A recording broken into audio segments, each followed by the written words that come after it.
Well, let's see if someone shows up tonight.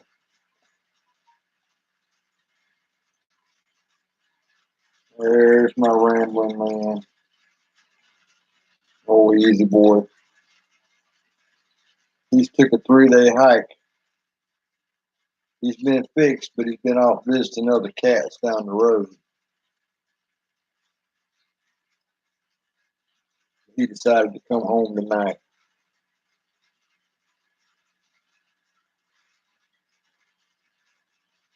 He's going to stay inside.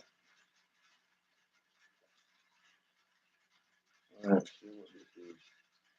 There's Deep South Homestead with another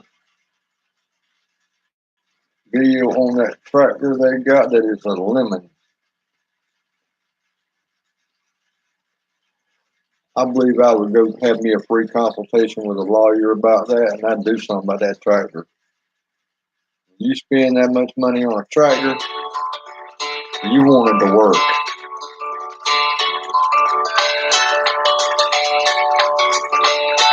And now I've got to find where this reply is on Mimsy's Garden on my phone.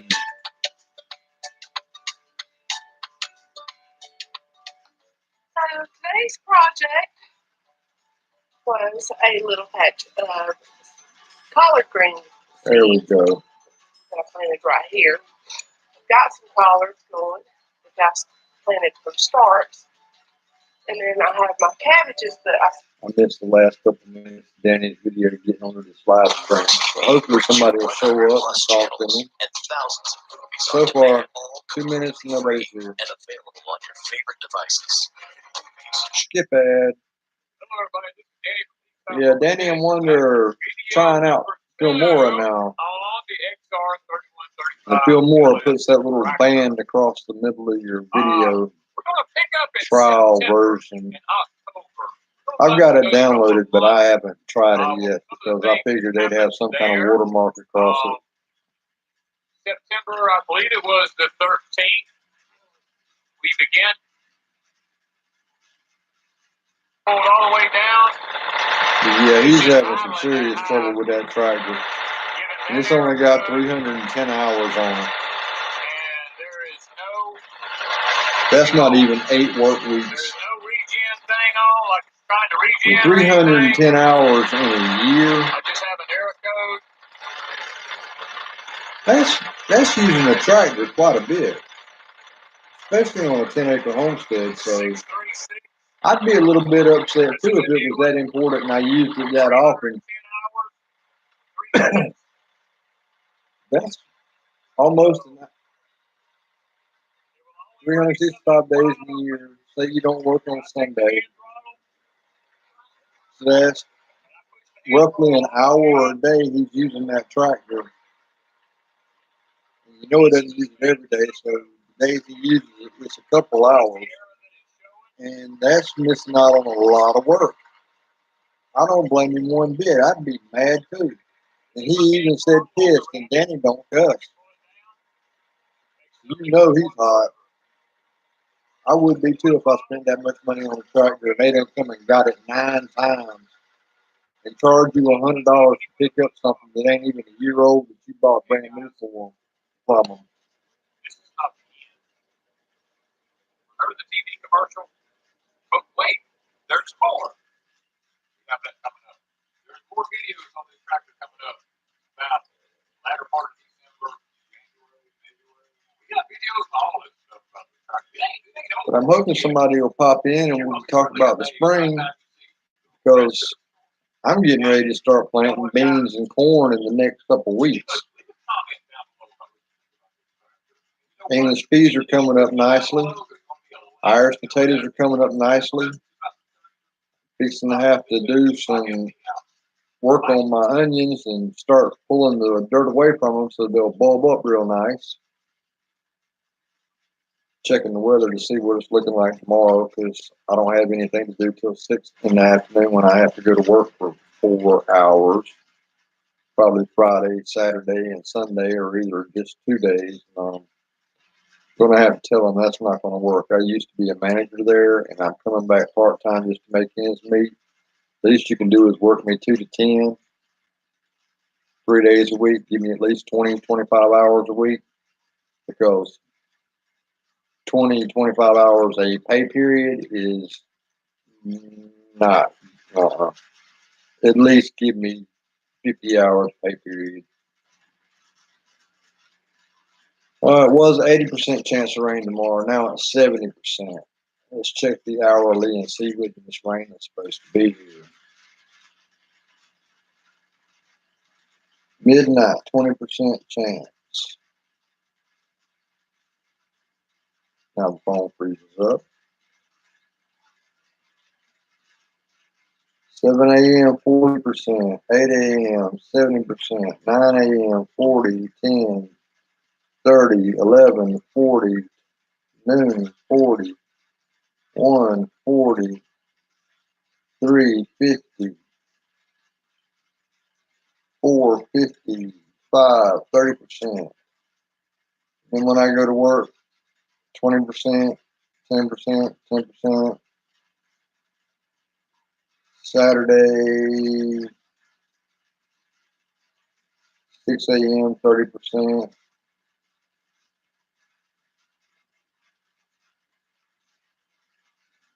%, all day long.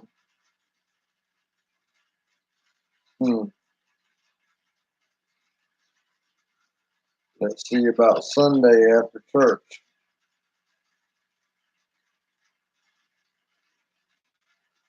40%.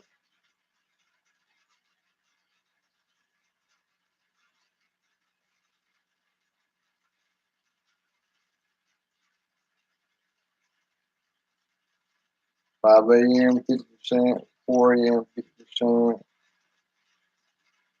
70% at 8 a.m. 40% at 9 a.m. 40% at noon. 1, 2, 50 at 3 and 4. And then it clears up at night.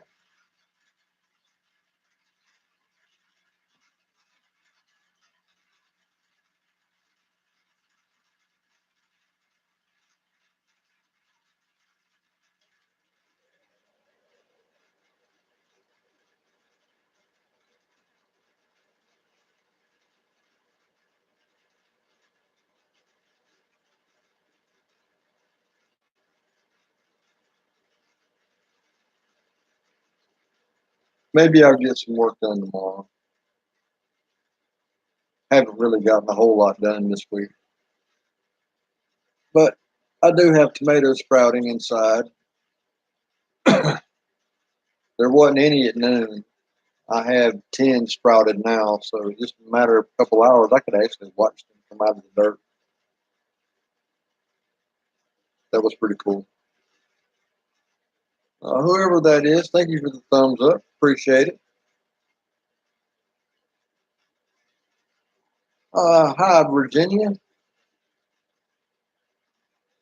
So how's the weather up there, as David Letterman used to like to play the game where he'd pick up the phone and just pick a number out of a phone book from somewhere in the country, and the name of the game was "How's the weather out there?" He'd just call some random person and say, "How's the weather out there?" We're expecting rain tomorrow, so I might not be able to get a whole lot of work outside done. But I've got part of the fence on the chicken run done.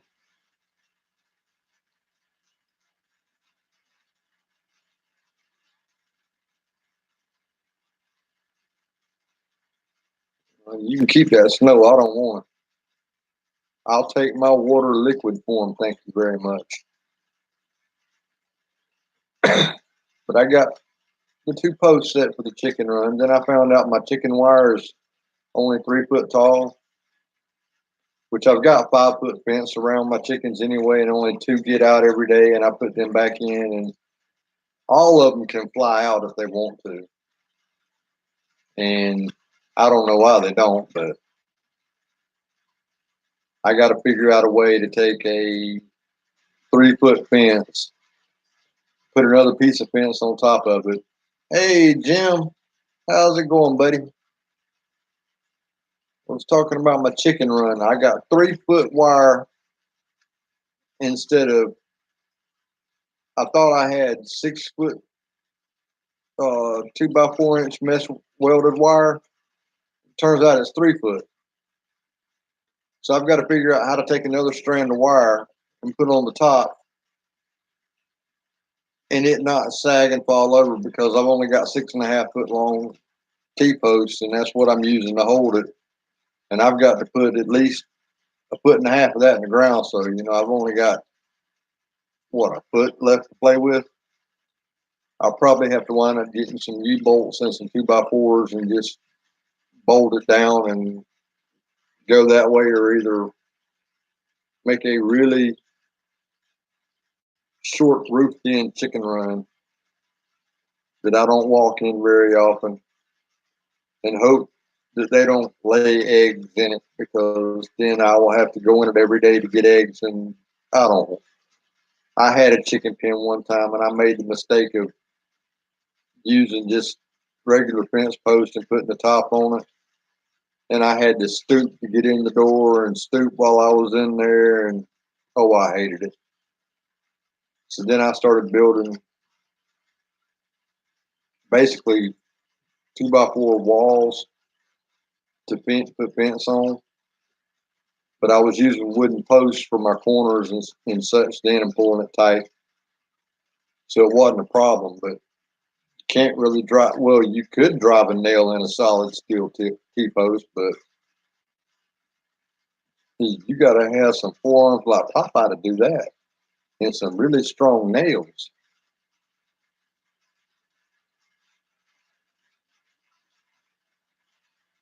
But they're calling for rain tomorrow, so I don't know how much I'm going to get done. And as I was saying before anybody joined, I'm showing 0 people up there right now, so I don't know if anybody's here or not.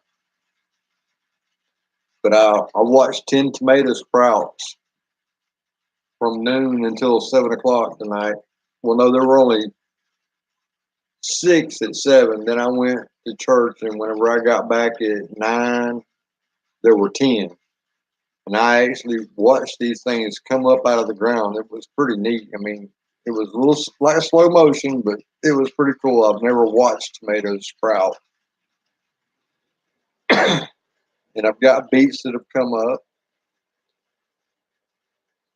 And the Irish potatoes, there's a few empty spots in the rows, but I think they're just a little slow, and they're going to come along nicely. And English peas are coming up pretty good. Yeah, so far it's only you two guys. And I put a notice up twice, so I was hoping a few others would show up. But Josh at the city stead, yep, I see me, I'm right there. But Josh at the city stead did his first live stream last night, and he had 40-something people there. And it was, I think you were there, weren't you, Jim? Because I know I saw you earlier on Two Family. But yeah, I don't know.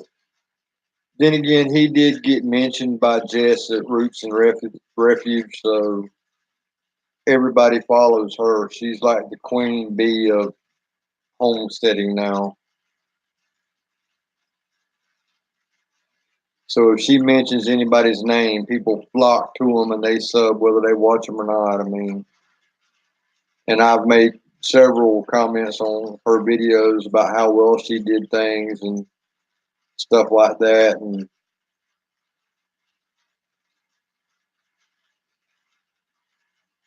the new Justin, yeah, I wish I had it like Justin.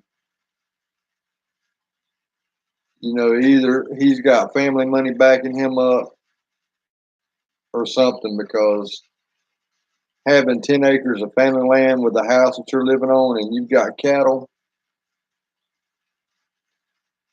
and you can afford all that organic feed that he buys, and you don't market sell any of your stuff, how are you paying the power bill?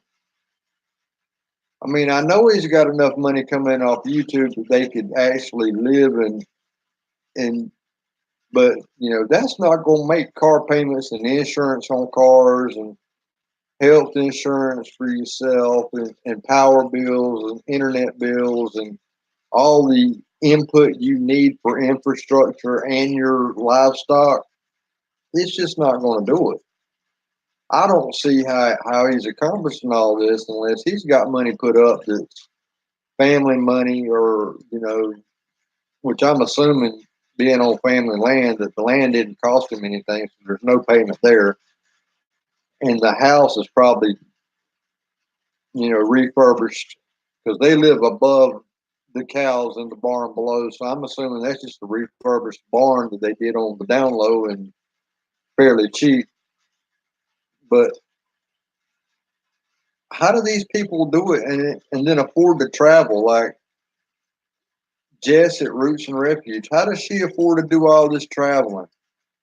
Her and Maya. I mean, I know Maya works, but I mean, you got all them kids to support, and you're paying for your house and your land, and doing remodeling.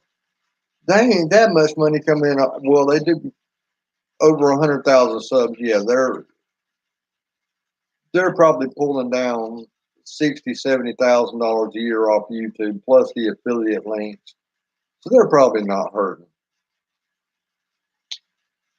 But I'm just trying to get enough of an audience built up, enough subs that I can go to somewhere like Tractor Supply and say, hey, if you sponsor me and I need some wire or I need a part for something, if I can get this from you at a really good price or you give it to me, I'll mention you in my videos and I have this many followers and this is my average watch time, something that I can give them.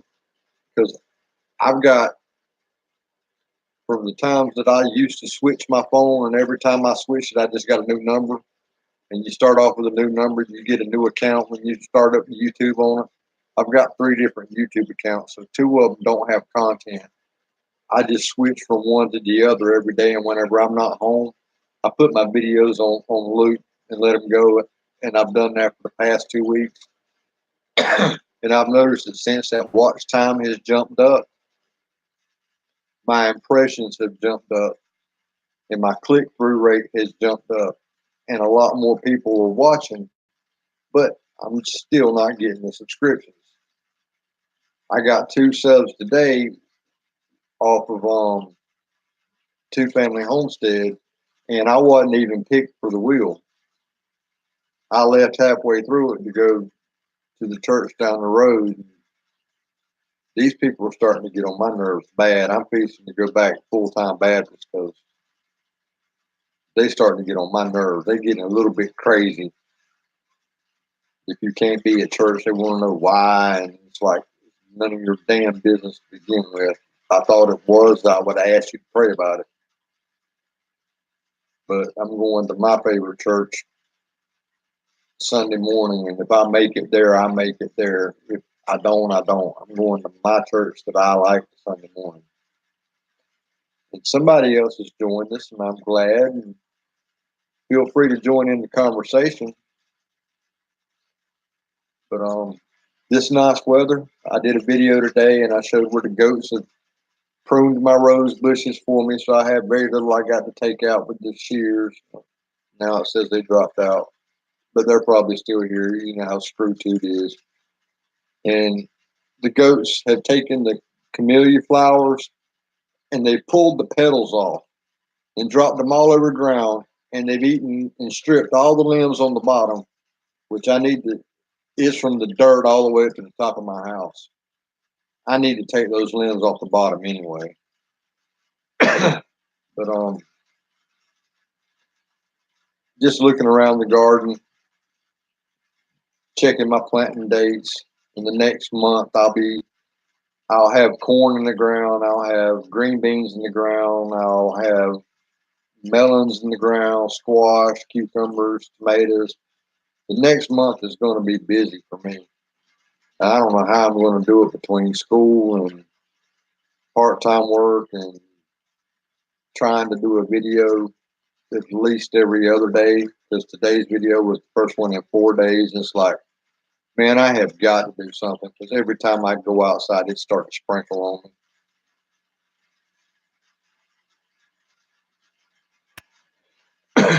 Well, that's what you get for not moving south. You couldn't pay me to live up north. I was watching the Comedy Channel. Well, I call them a comedy channel. Out in the country, they named their pony. They had to make a video about it. His name is Bo, short for Beauregard.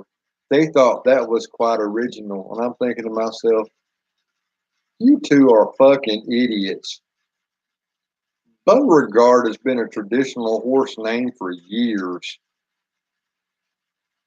I don't get it. And their mule hadn't shown up yet.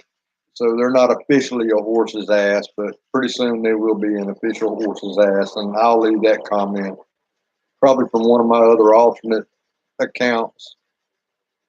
That way they can't, all their loyal, ignorant followers can't just jump on me and blackball me from YouTube, which might be part of the reason why I've only got 124 subs, is because I made a comment one time and a bunch of them just jumped down my throat.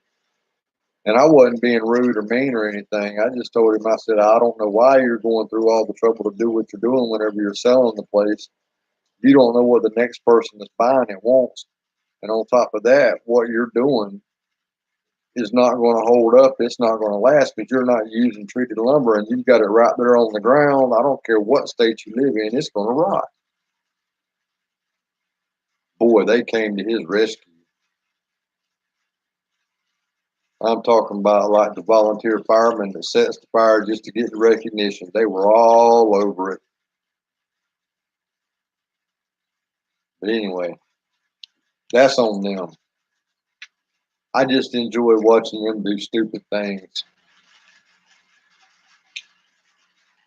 And they do a lot of them.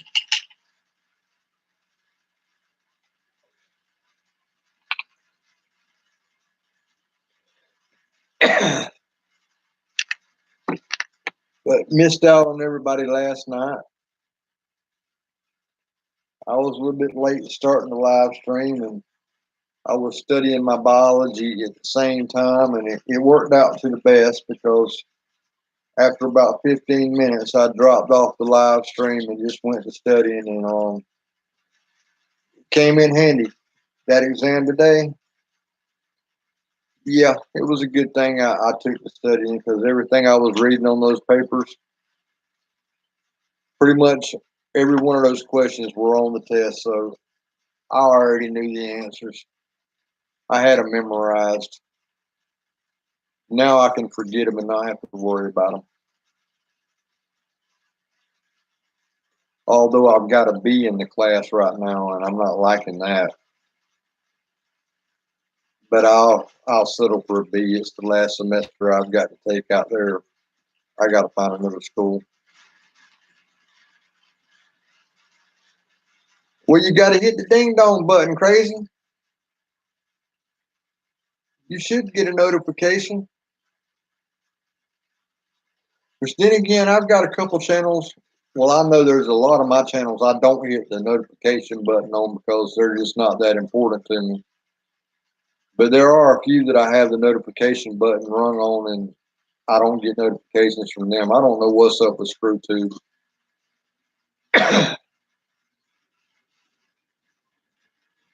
Because I put 2 notifications up for this one today. One around 3 o'clock this afternoon, and then one around 9 or 9:15, something like that.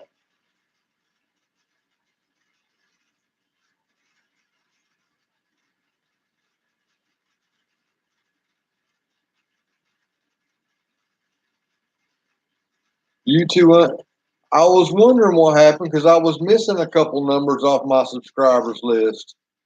YouTube's always doing that. I mean, there are channels that I watch and they disappear off my subscriptions list, and it's like, where'd they go? And I got to go search for them and resubscribe.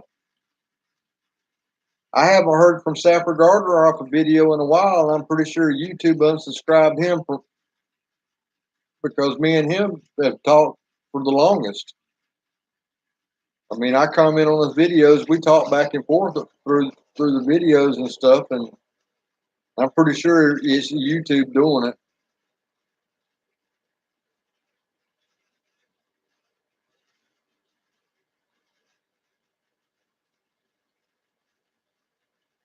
But YouTube and their screwy analytics, thinking that it's a fake subscription, when they ought to be able to tell from the IP address that I got 3 accounts and every other day 2 of them are watching my videos for 8, 9 hours at the time.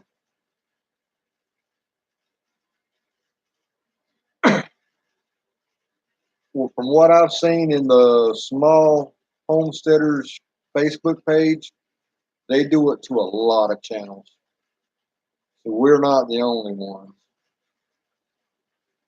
You know, and it's just their way of keeping us down.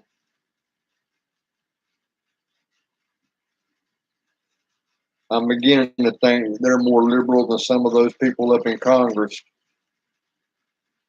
Can't even put a dead chicken on YouTube and cut it up, or they demonetize it.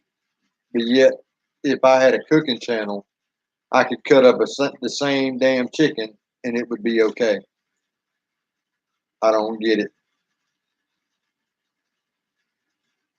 I subscribe to Think Like a Cop.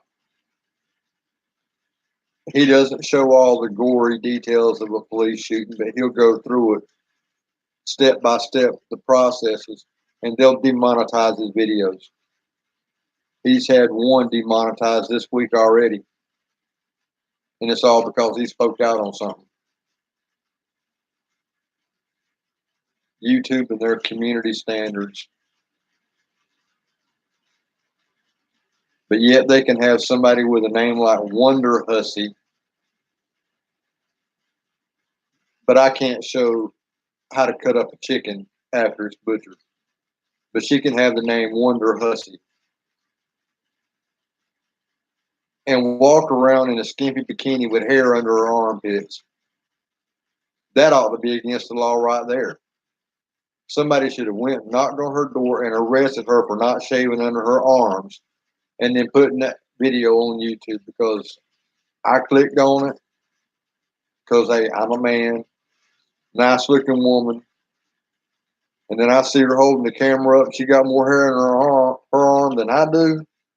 Now,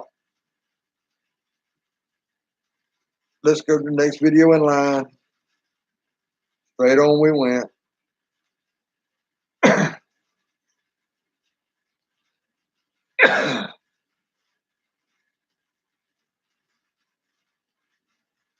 But now only the artichoke seeds will come up. I'll be happy.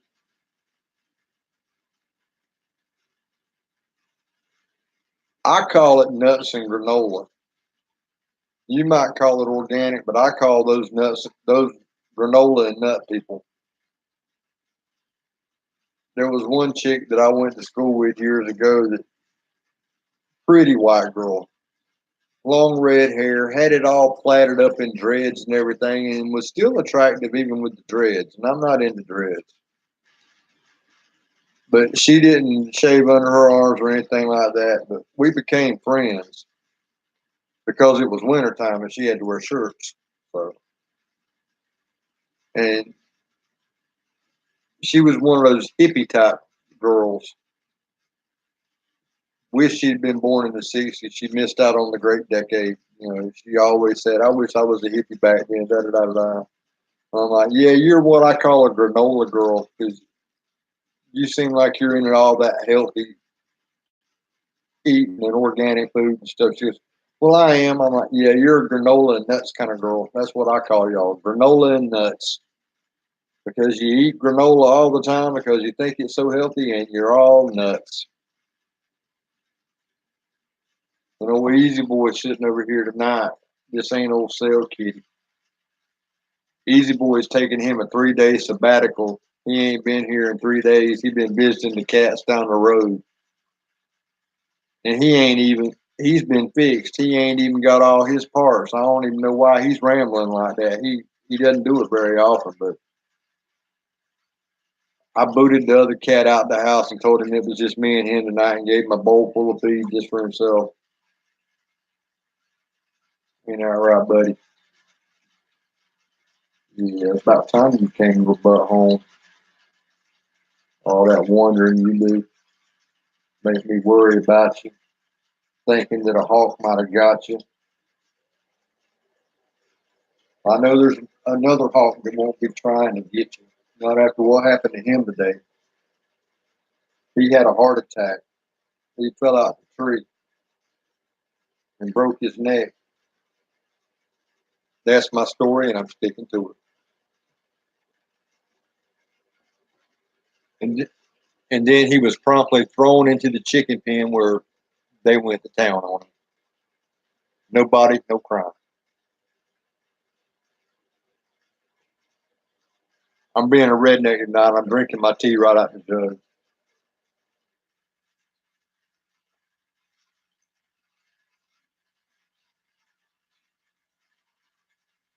Yeah, I like whenever you purr better because you're not as loud as the other little one. If that's what'll keep you home, I'll take him off tomorrow. I know where a nice little rich neighborhood is with a lot of kids, and I'll put him out there and he'll find another home.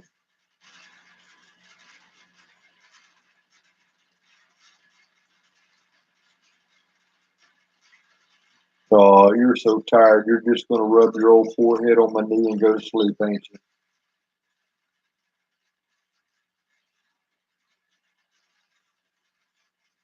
Before you sleep on the bed next to me tonight, buddy, me and you're going to have a petting session. I got to rub you down with a brush because you start to shed. I know spring is coming. Either that or you going bald like me.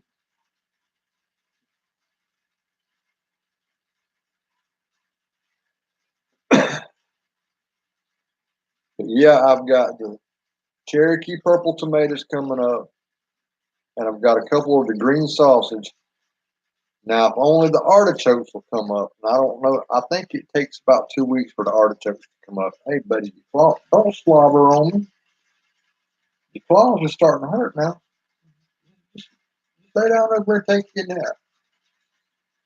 I'll wake you up whenever it's time to go to bed. All right? Yeah, chill out.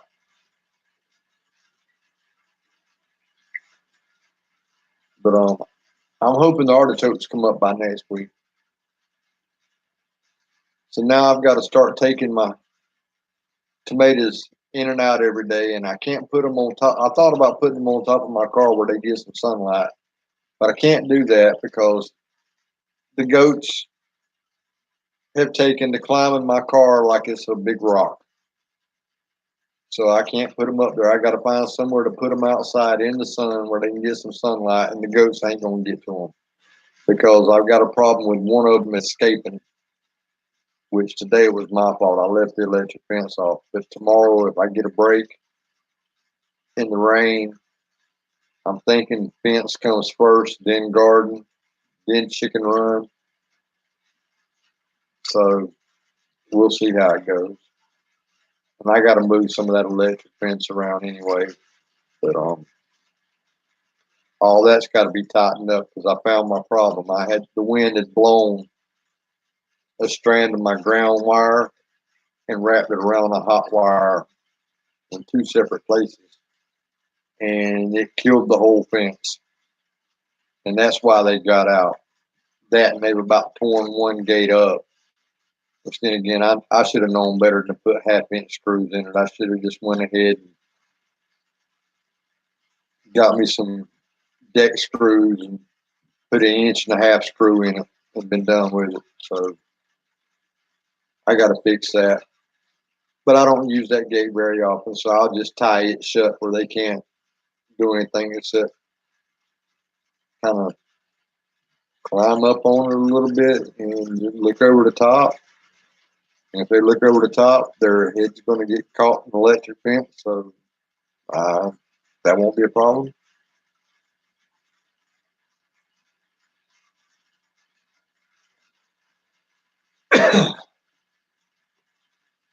But if I can actually get the financial situation straightened out and I get enough kids this year off the goats, maybe I can actually sell the goats and get into sheep, which is what I wanted to begin with. I wanted hair sheep. I want Katahdins. I'd sell it for Dorper or Katahdin Cross. But that's what I wanted, but they're a little bit harder for me to find around here. So I went with the goats. But I think I'd like to, even if it cut my herd, if both of those kid out to be twins, that would give me seven goats. And if I only got 3 sheep out of the deal for 7 goats, I would be happy with that and just start over again. It would only cost me a breeding season to catch back up to where I am now. And they're a whole lot easier to keep pinned up. And they're better suited for the area that I've got fenced in.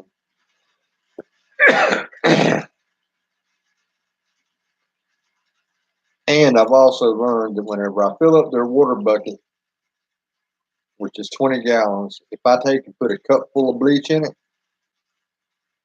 that helps out with parasites too. That, and I've still got to find me some tobacco plants. I need me about 10 or 15 tobacco plants so I can harvest the leaves and use that for my pesticides and give them a leaf every now and then so that way it'll deworm them. Natural dewormer. And none of the channels talk about that. Papa Pepper did.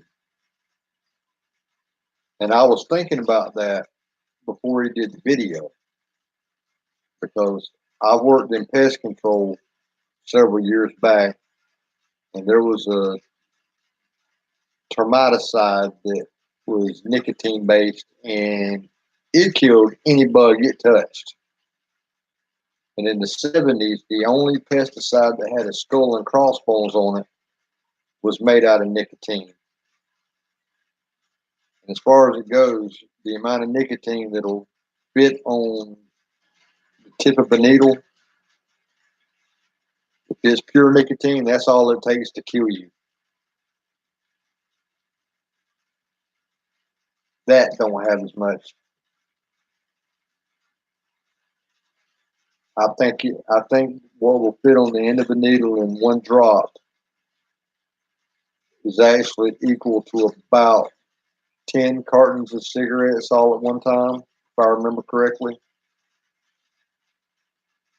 Doesn't take a whole lot of nicotine.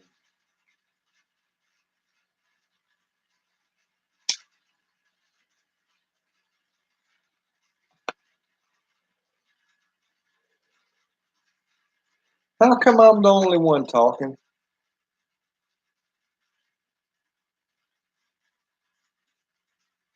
Either I'm really interesting as hell or y'all ain't got anything to say tonight.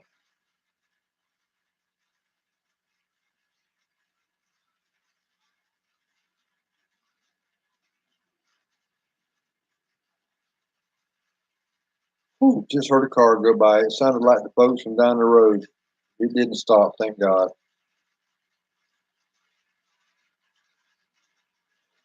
Which oddly enough, today is the first day of the week. They did not come here.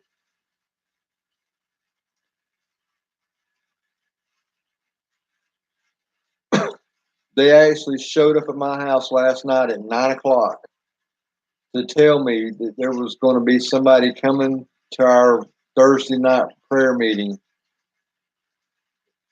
who's in the process of divorcing somebody else that's a member of the church. And it's like, I don't care.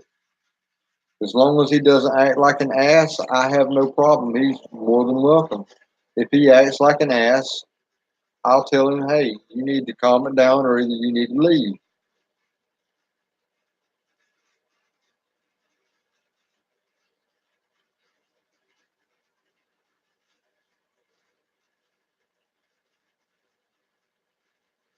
So what did you learn about nicotine that you didn't know before? What I was talking about, or did you learn something that I might be interested in?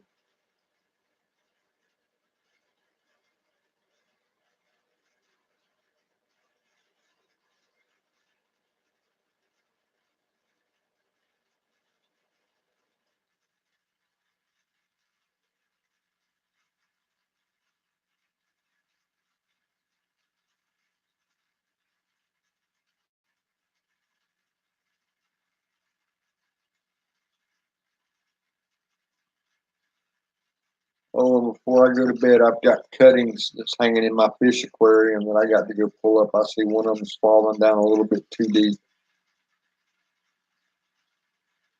Yeah, I root plants in my aquarium.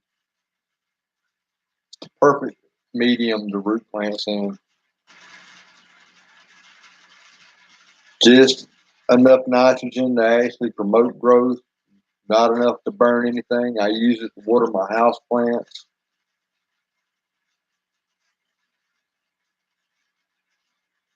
Well, howdy, Grandma So Happy. Good to have you aboard. So, how's the weather where you are? I found out so far tonight, out of everybody here, I've got the best weather and it's going to rain.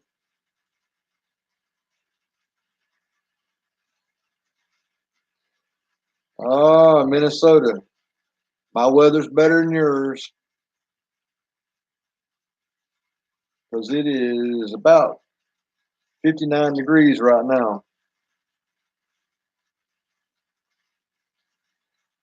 45 inches of snow. This white boy don't need to be up there.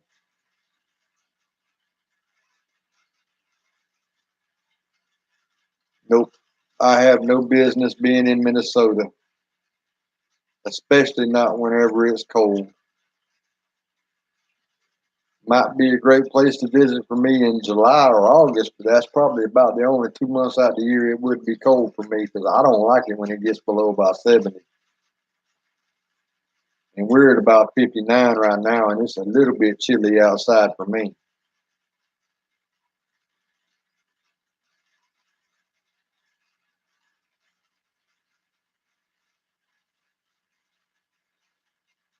I was born in California till age 9. It took that long for your mama to have you? That's a long time to be in labor, 9 years. Just playing with you. I couldn't resist.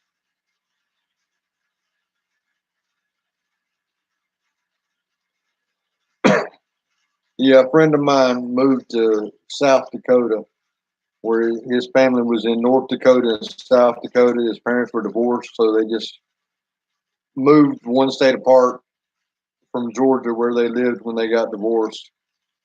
And he went to stay with his mom in South Dakota. He said he wanted to live somewhere that had all 4 seasons. I said, we've got 4 seasons here. You have 10 months of summer. You have 1 month of fall. You have 3 weeks of winter, and you have 3 weeks of spring, and you got 1 week of winter. 4 seasons.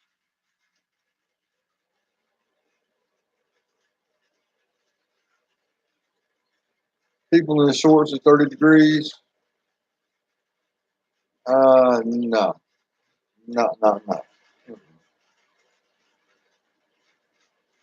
I don't even wear shorts inside my house when it's 30 degrees.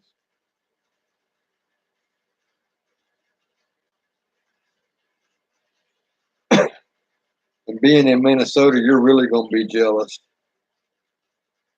because by the end of March, I will have tomatoes, squash, cucumbers, melons, corn, green beans, Onions will be about halfway done growing. I may do some more broccoli and cabbage. I haven't decided. But English peas will be just about over with. I'll be eating those fresh by then. Irish potatoes, I might have a few that I can get out the ground and eat. I'll be planting sweet potatoes along 1st of June, middle of May. I'll be planting pumpkins probably in the middle of May, 1st of June, so that way they'll be ready around the end of September, 1st of October.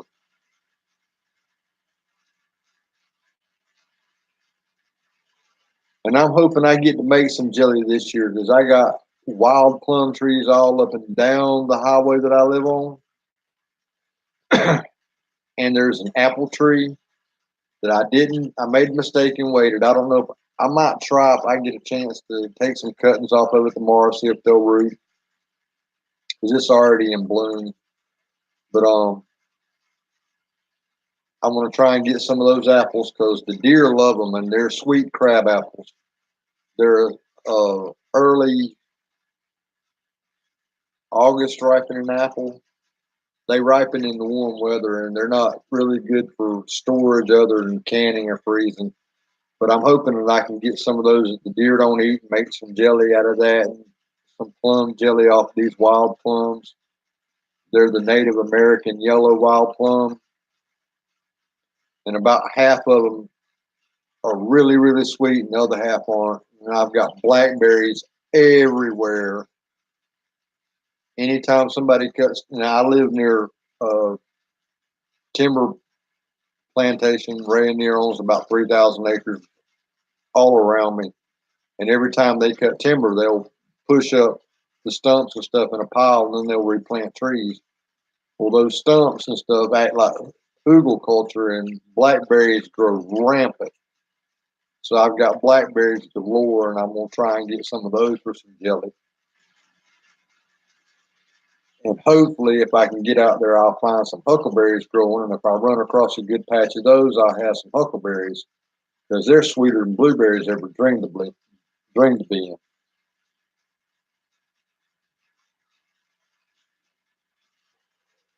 But if not, I can always go over to my dad's because I know where the huckleberries are over at his place.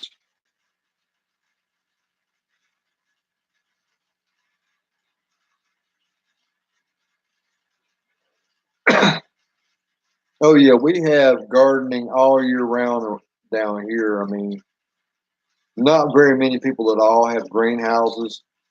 If they have a greenhouse, it's usually for stuff like house plants and citrus trees that don't really overwinter that well here, but they've got new varieties of citrus trees that eventually oranges will be in my area instead of they've been moving steadily north from South Florida for the last 15 years with these new varieties they come out with.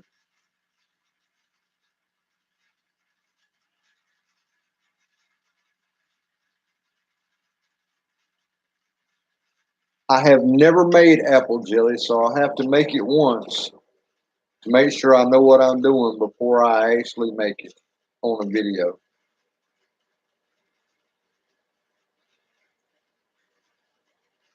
And hopefully I can find a few peach trees on sale at the end of the season from Walmart that are still in or that are still alive but discounted. That way I can cut them back, plant them in the ground, and keep them wet the rest of the summer, and they'll take. Because I would love to have some peach trees.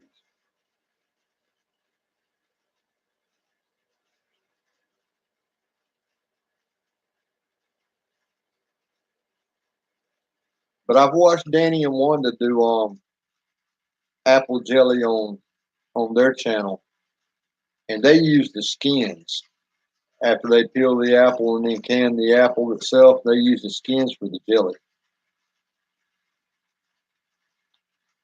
A huckleberry is basically a wild blueberry. They're a little bit smaller. Well, actually, they're a lot smaller. they're half the size of a regular blueberry, and to me, they're a whole lot sweeter. But they're basically just a wild blueberry. There, there's probably some up there around where you live. They grow in all 50 states pretty much.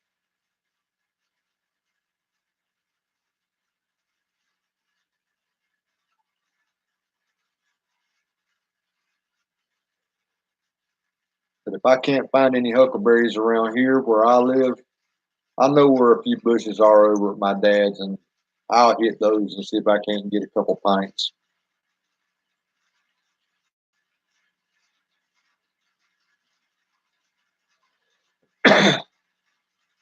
Yeah, anytime you're out in the woods and you see something that looks like a blueberry, just walk over, grab one off the bush, pinch it. You'll know right away after smelling it if it's a huckleberry or not, 'cause it'll smell just like a blueberry.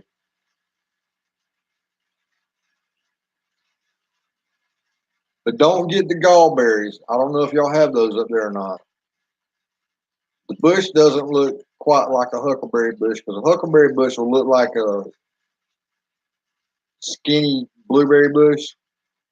But a gallberry bush puts on a berry that's the same color as a blueberry. It's just the inside's a different color. And if you put one of them in your mouth and chomp on it, ooh, it's kind of nasty.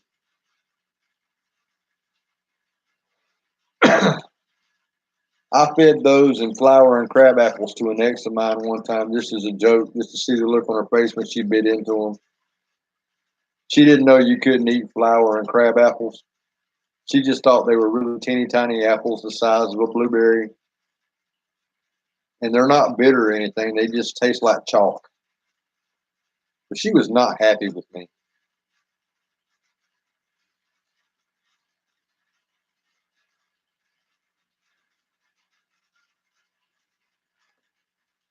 I'd like to have some raspberry plants and some of the newer thornless blackberries. I used to have some when I lived in another town, and they were good, especially the thornless ones, because you could wade all up in there and not have to worry about how to extract yourself out of the thing backwards because you were stuck in it with all the briars on it.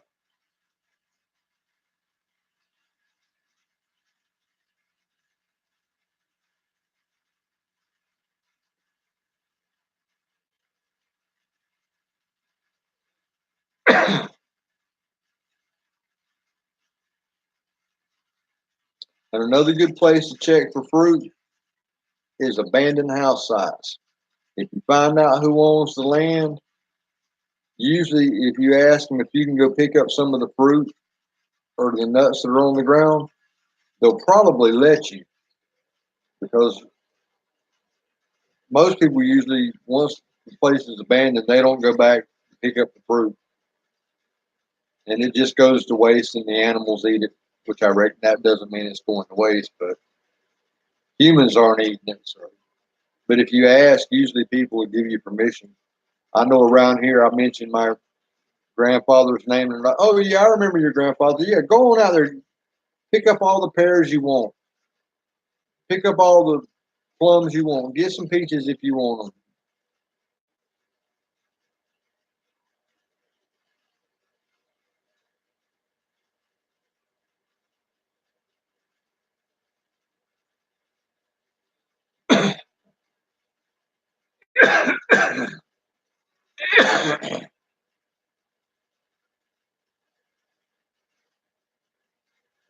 And if you can't find the landowner and there ain't no neighbors around, just pull up and have your bucket ready, go grab them real quick and run. I've done that in fish ponds at abandoned places. Can't find out who owns it. No, ain't nobody fished in that pond in years. Have somebody drop me off, fish for about half an hour, catch me a bucket full of fish, and then run like hell back to the car whenever I hear them pull up. Done that quite a few times.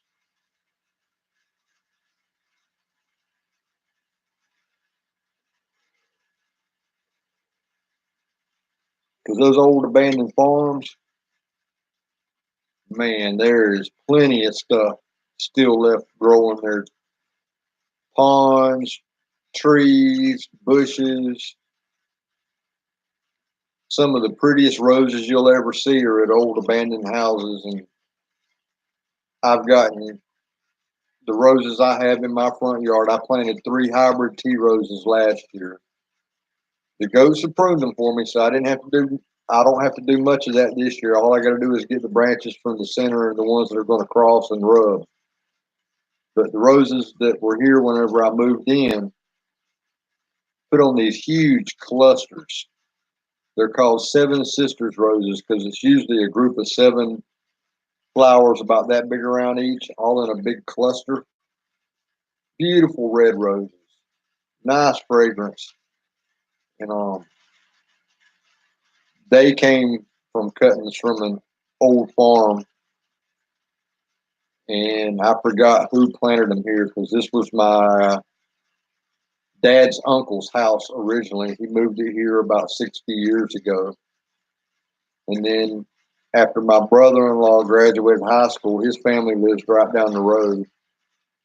He bought this place. And then he and my sister got married. And she didn't want to be over here because she wanted to be over close to my mom, which is 6 miles away. And I was over there and didn't want to be over there close to my mom. So I left town for a few years, worked out of town, probably about 6, 7 years. And then I moved back. I lived uptown for a year and a half. Didn't like it. So I got hurt. Then I moved back in with mom and dad for a year. Couldn't stand it. And then my brother-in-law had his nephew living here. And when he moved out, I moved in. And it's family land. And it's funny how it came back into the family, even though somebody that wasn't in the family bought it from the family.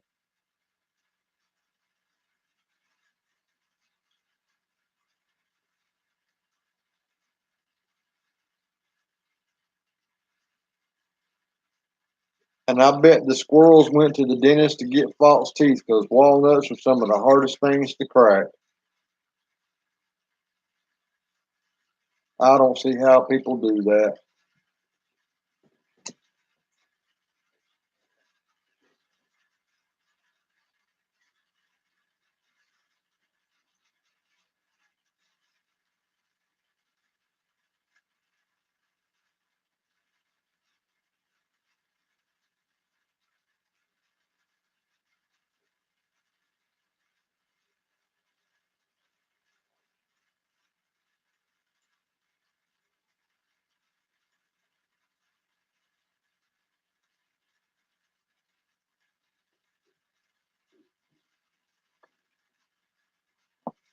Sorry about that. Set my tea jug far out the way.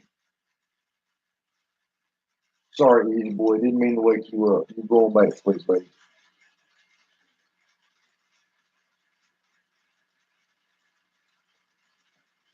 I'll just set it right here where it's close by now.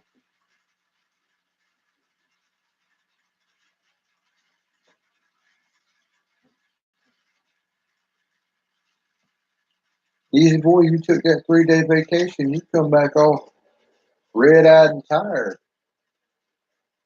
You must have been out drinking or something. You ain't done nothing except sleep since you got back.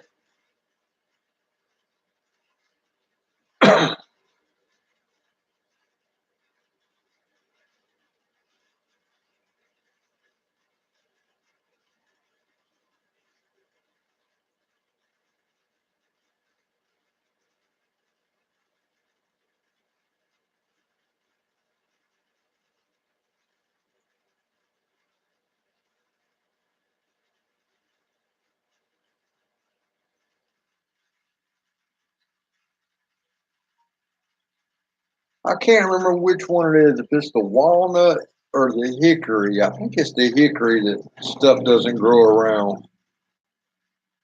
It gives off a chemical that keeps other plants from growing.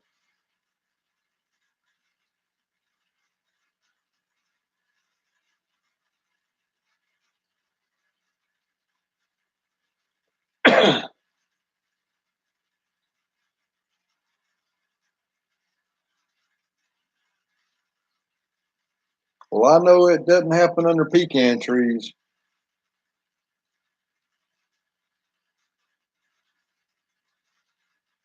I have pretty good luck growing squash up under pecan trees.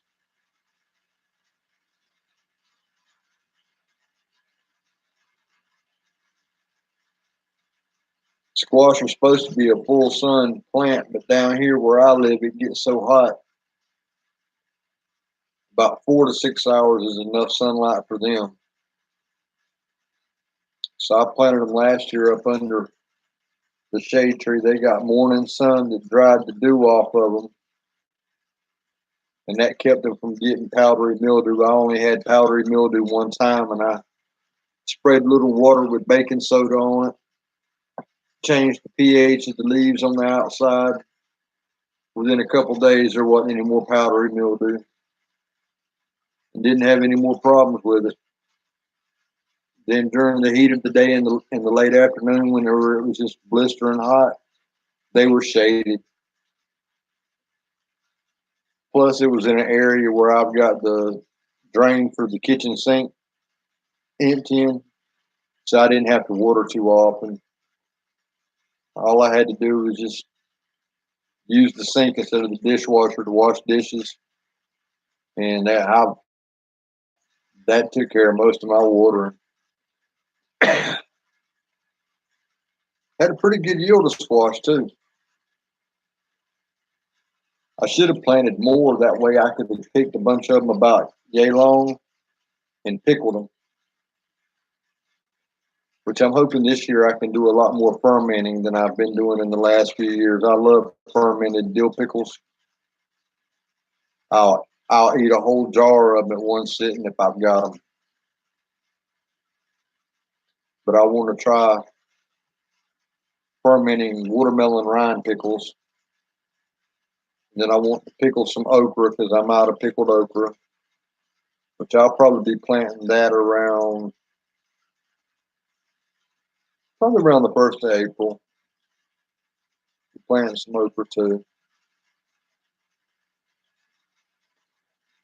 But I've got to decide on 1 or 2 things of produce to sell to make a little extra money. And I'm thinking I might go with corn and green beans, because if I plant the corn in the middle of March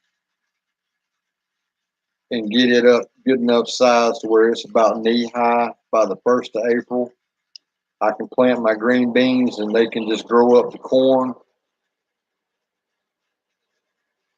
And every other row I can plant squash in between, kind of like a modern Three Sisters garden.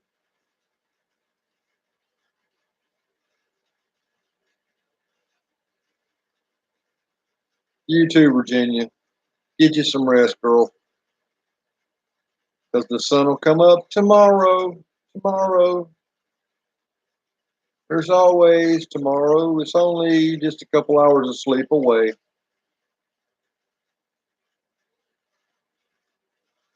Yeah, I love my okra. I love boiled okra, fried okra, sauteed okra, especially pickled okra.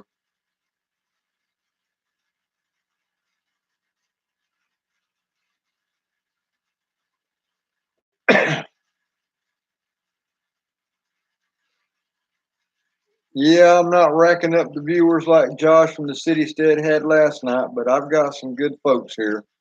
Good conversation. And that was his first live stream. He was wondering, were we supposed to stay on topic? And we're all like, no, every live stream we're in, we always go off topic.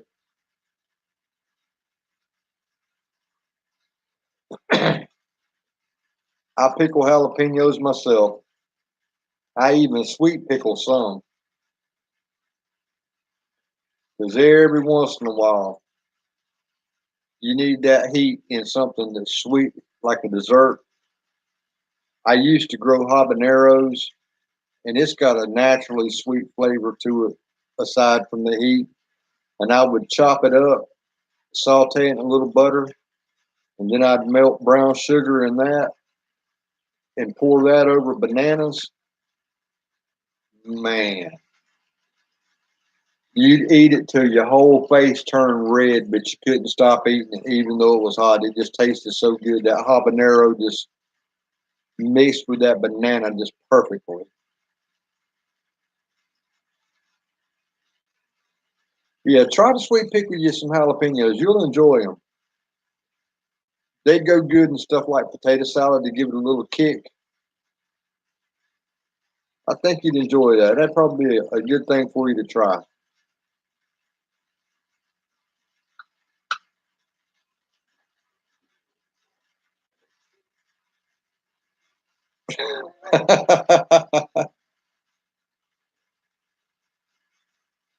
Then again, I am kind of like Andrew Zimmern. I'll try almost anything once unless it crawls on six legs.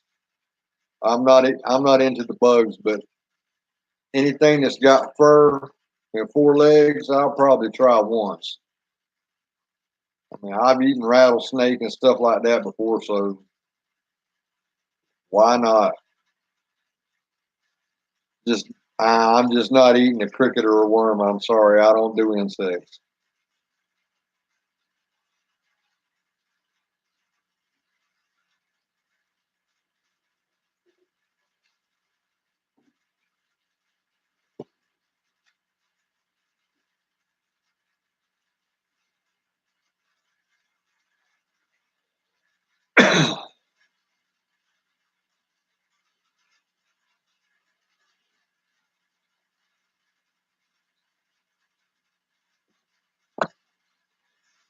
But I'm really, out of all the pickled stuff I want to do this year, I'm really looking at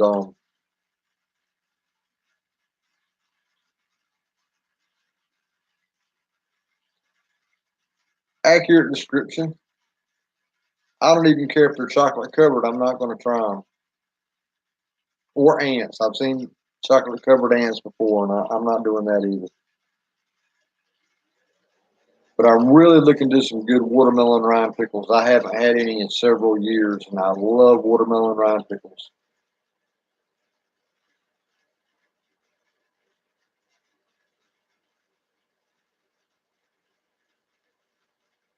But I think most of the pickling I do this year is going to be the fermented kind. I like it better than I do just plain vinegar pickling.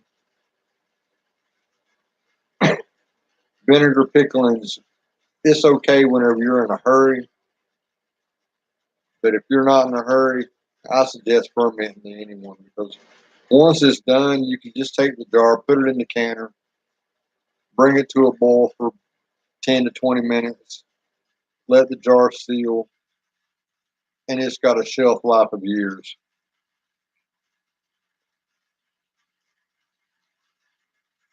Yeah, that's how I've done. I've never done watermelon rind pickles as deals, but I might try them. But that's how we always did them was sweet pickled watermelon rind. Yeah, I've seen them, but I'm not eating them.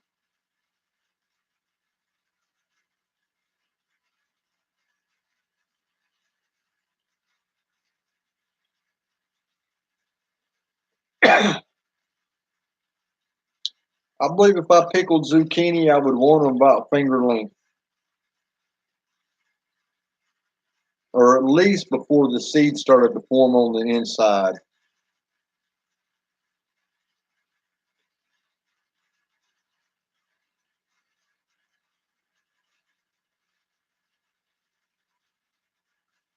I've never pickled zucchini, but I'm sure Jim can tell you. But if I were going to do it, I would pickle it just like anything else.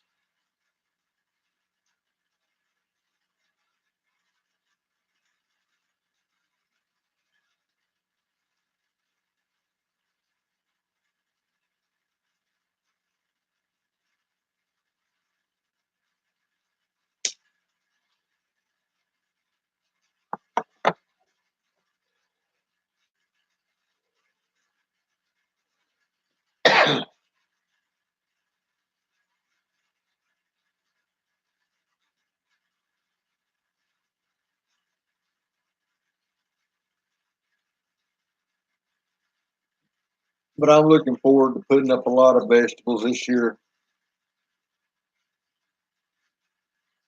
I've got to figure out what to do with the cabbage that I have because I really don't have enough to can or make sauerkraut. And I don't want to give them away.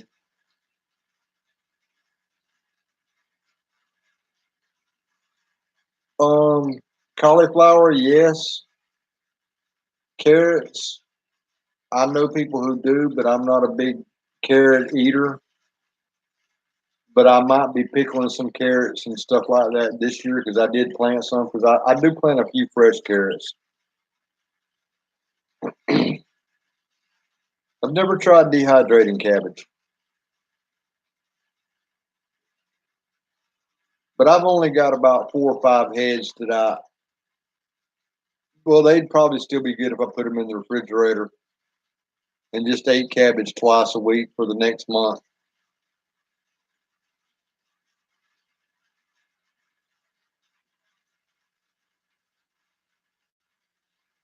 Which I don't even have a dehydrator, so I would have to do that soon so I could use it in the oven.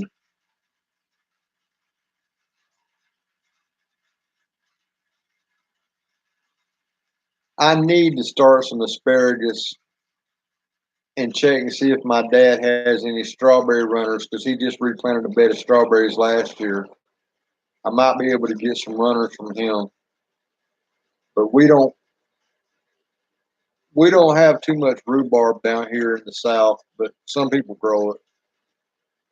I've never grown it, but I've had rhubarb pie and I love it.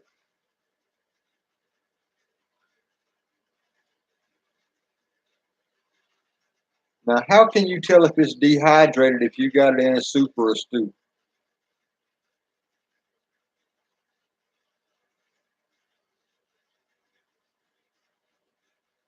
That ain't bad. 4 cabbages for $1 a piece, because down here they charge $1 a pound for them. And the cabbages they sell at the grocery store is they average probably 3 pounds, 2 to 3 pounds. So you're paying $2 to $3 a piece for them.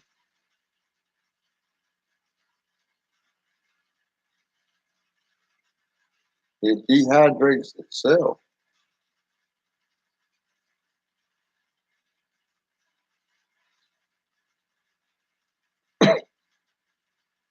I've never heard of. Now, How does it dehydrate itself? You just pull the leaves apart, or do you cut it in quarters and just let it dry with some salt on it, or how does that work?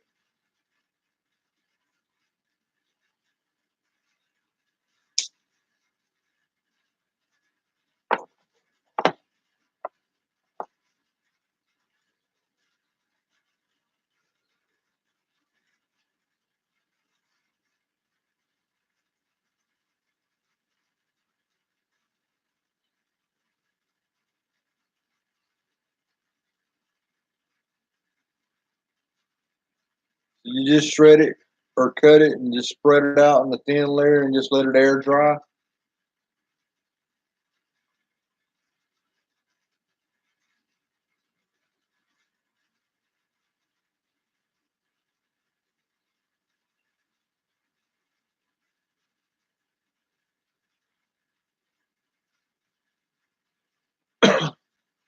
Huh. I might have to try that with one of my extra heads of cabbage because dehydrated would free up a lot of room. Get it all good and dehydrated, put it in a Ziploc bag, and just throw it in the cabinet.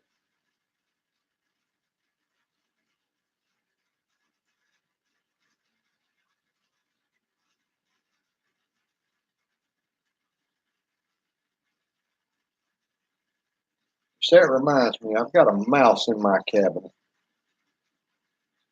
I've got to set a trap for it tonight. I've already caught 2 up there, and I've got one more, so I've got all the stuff out of my cabinet sitting on the counter, and I'm tired of my counter for the last 2 days has been full of stuff that goes in the cabinet. So I've got to catch this little vermin.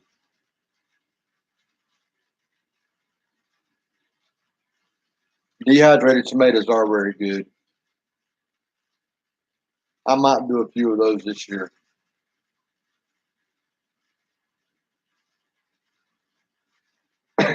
And I can dehydrate those outside in the sun because I actually have window screen, the nylon stuff to put around it, and I can get them dehydrated pretty quick.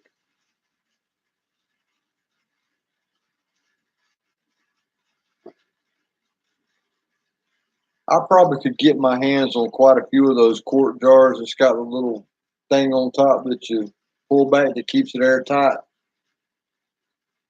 I could probably get my hands on a couple of those, and that would be perfect to put dehydrated foods in.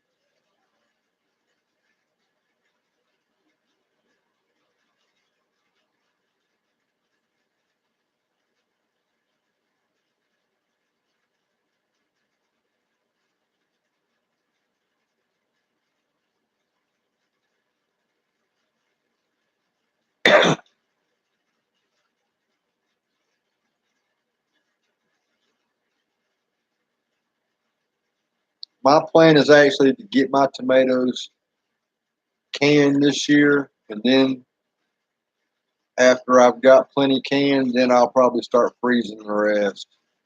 But right now, I'm having to use store-bought canned tomatoes because I didn't grow any tomatoes last year. I didn't get a garden spot done in time. But if I can get I'd like to have about 100 pints and maybe about 25 or 30 quarts.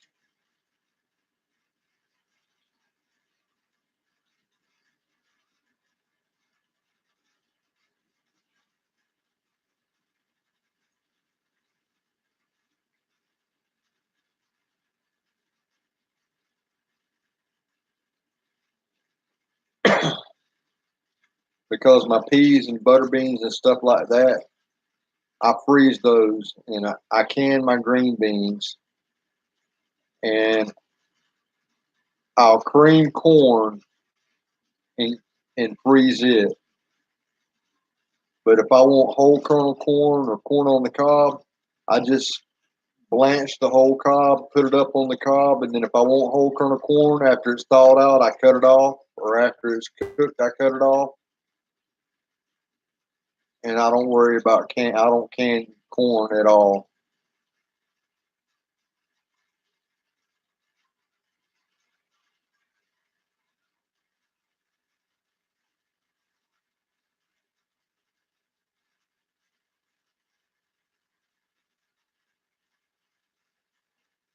So really about the only thing that I do have in jars are tomatoes, green beans, and pickles. Everything else gets frozen.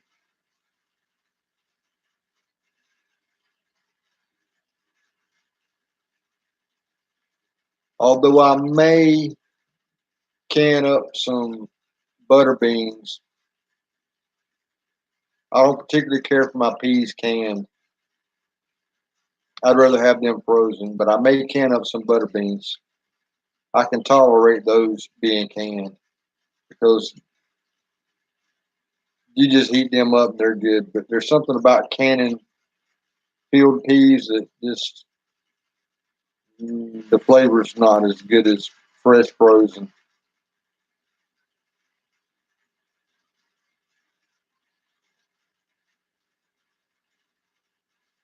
I'm growing Cherokee purple, the green sausage.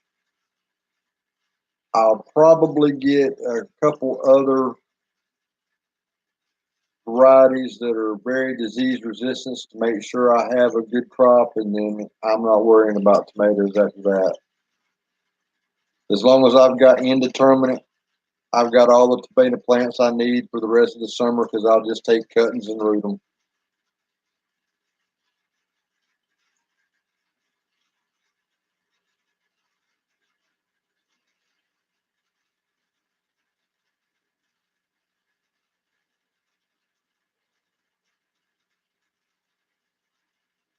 Yeah, I'd like to have a 2-year supply of anything that I eat. That's a goal of mine. Have at least 2 years worth on hand. That way, if something happens and I get hurt and I can't grow a garden or something, then I've got something to fall back on while I recuperate, or either step back, refrig the machine, and figure out how to go about doing it slowly but surely and get back to a production level that's sustainable.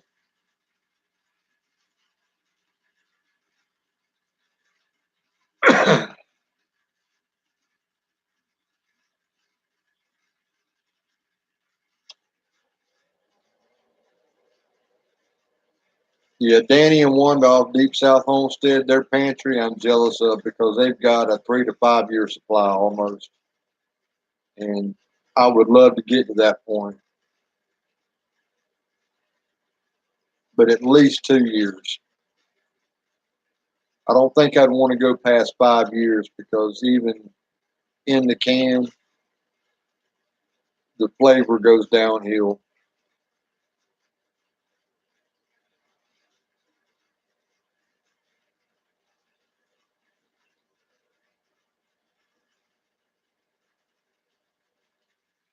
But if I can ever get myself the hell out of school where I've only got just a job and garden to work and farm and garden to worry about, I'll be able to get a lot more done.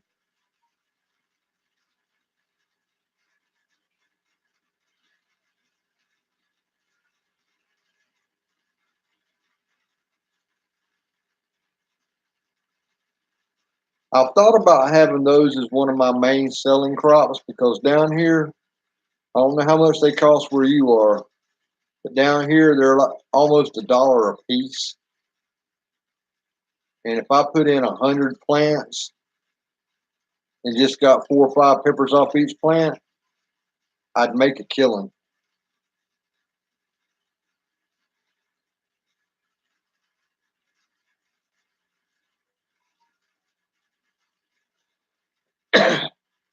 Do like my mom and dad did. They told me to get what I wanted, and whatever I didn't get, they got rid of for me. They got rid of so many things that I had since I was a kid that I have very little stuff from my childhood anymore. I mean, they got rid of books, all kinds of stuff. I freeze a few peppers and I can peppers. I pickle them, I should say.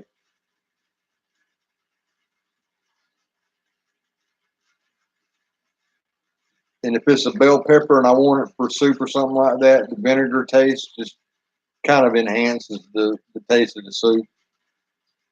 And if you really don't want that much vinegar flavor in your soup, you can just soak it in some water for a little while before you throw it in your soup, and you're good to go.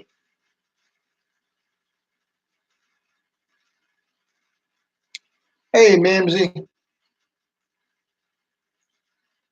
Well, we're glad you stopped by for no matter how long you stay.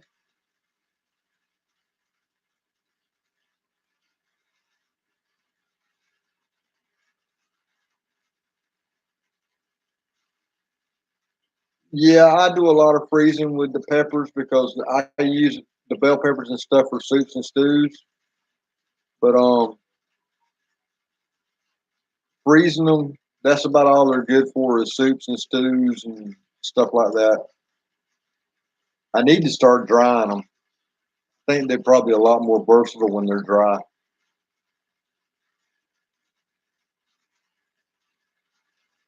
Okay, Mimsy. I'll try and always put up a reminder of when I'm on, and whenever you get a chance, just stop by. And good luck with that seed starting.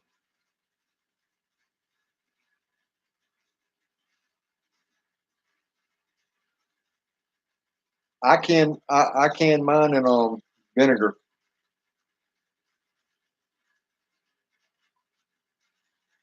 I pickle them just like jalapenos and cayennes and stuff like that.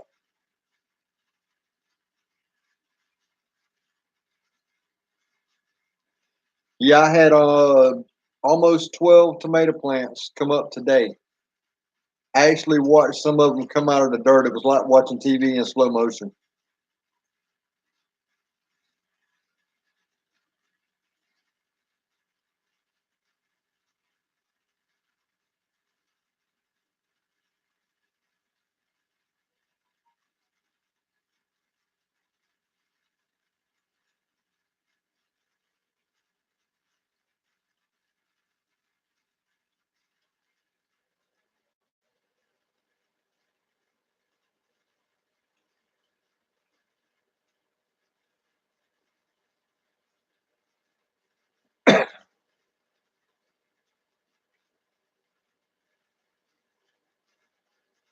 Not a problem.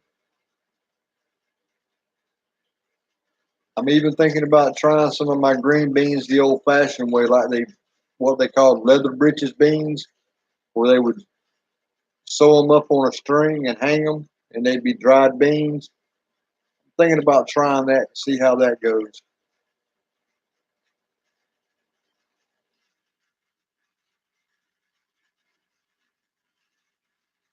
Because I've done it with peppers before, and I learned the hard way. You don't go through the pepper with the needle. You got to be sure to have the stem, and you go through the stem with the needle. Because if you go through the pepper's just going to go bad. But if you go through the stem, then the pepper dries out and it's perfectly good. And it'll last just as long as nothing else besides you eats it.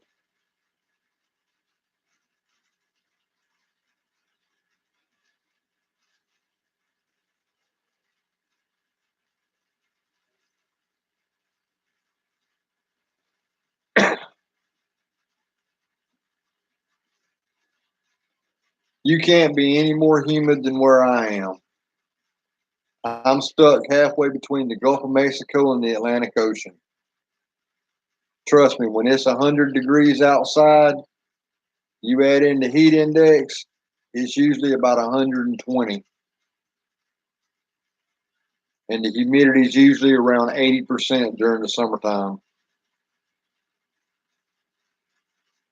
We just take and hang them on the porch where they get sun and let them go.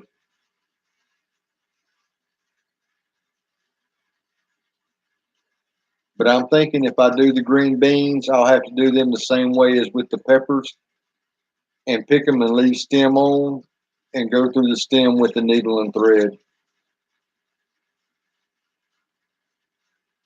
Either that or dry my beans first and then string them up. But if I dry them first while I string them up, I could just put them in Ziploc bags or jars and, be done with it.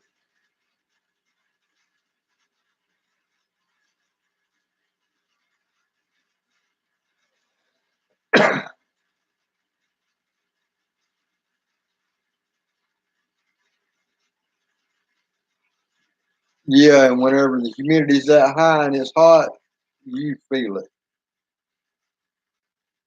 This past summer wasn't so bad, but the summer before, we went for 101 days at temperatures over 95 degrees every day for what's 101 days, 3.5 months.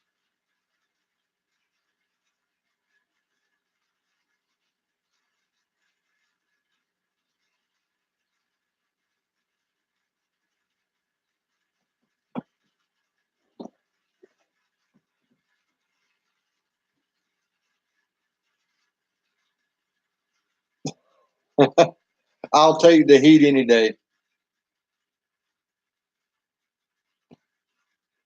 As a matter of fact, I'm more of an afternoon go out in the yard and work person than I am get up early in the morning work person. I'll get out there and work with just sweat dripping off of me. It doesn't bother me. I just don't like to be cold.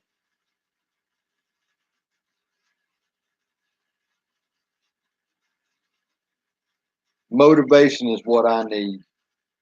If I had motivation, I could get my behind out earlier in the day and get a whole lot more done.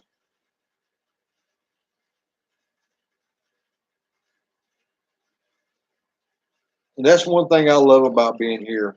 I mean,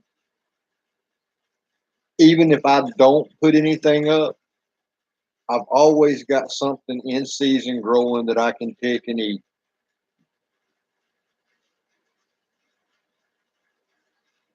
I'm lucky. My house is set up where the wind pretty much blows through, and my power bill during the summer averages $75 a month because I might run the AC for 2, maybe 3 hours a day, like between 4 and 7, and then after the sun goes down, the AC's off, the doors are back open.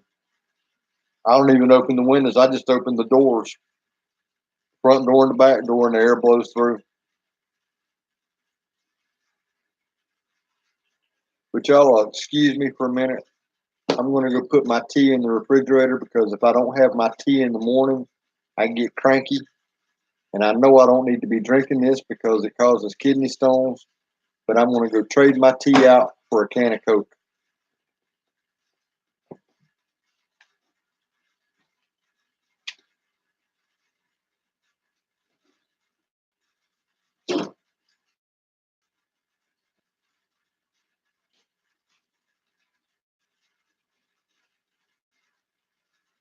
Easy boy, go on up there and get on the bed. Just try not to shed on anything, all right? And don't lay on my pillow. And I won't let the little aggravating one in tonight, I promise. It ain't so cold he can't stand it.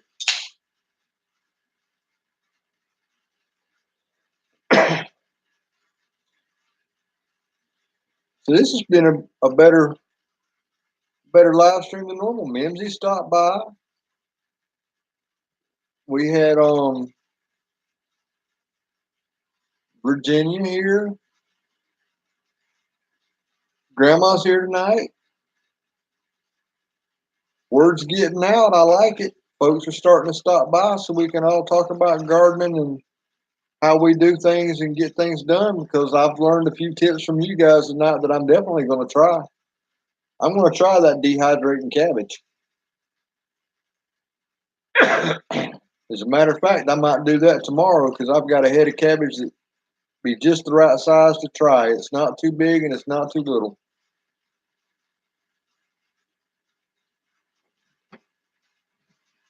I grew turnips this year and I messed around and didn't even eat the first mess of turnips. I didn't eat turnip greens and I didn't eat turnip roots.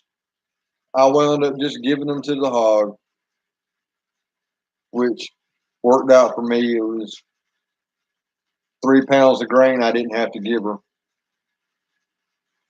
And I didn't eat any of the mustard. I gave the mustard to my mom and my sister, and I gave some to the aggravating people at the church down the road. But this fall, I'm going to do parsnips. I've never had parsnips. I've always wanted to try them. I'm going to do parsnips this fall. I hear they're a lot like turnips, except a little bit better. I'm going to do that. And that's the bad thing about it. I love turnips too, especially the greens. And a couple turnip roots chopped up in it, and a piece of ham hock in there with some cornbread and some hot sauce. Man. And I'm a hot sauce fanatic. I've got about 6 or 7 different varieties of hot sauce. Mustard greens get the cayenne pepper sauce. Turnip greens get jalapeno. Hot wings get spring. Hey Elizabeth, how you doing? Glad you could stop by tonight.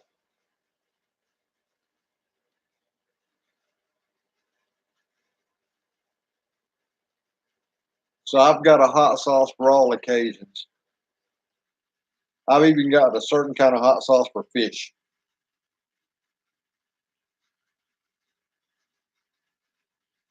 Oh man, I wish I was eating some pizza now. I haven't had pizza in a while.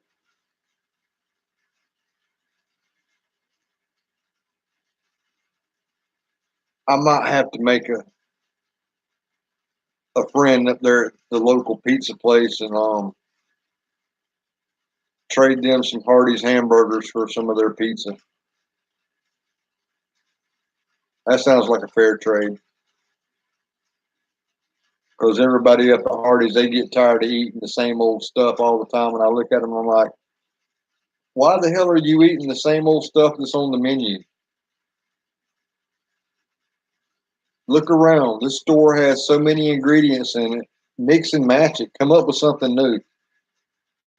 And they always look at me like, how come you never eat whenever you're on break or whenever you get an employee meal? I'm like, because I don't eat fast food. Well, how long have you worked in fast food? I've managed restaurants for 25 years and I don't eat fast food. Why not? Don't you know fast food will kill you?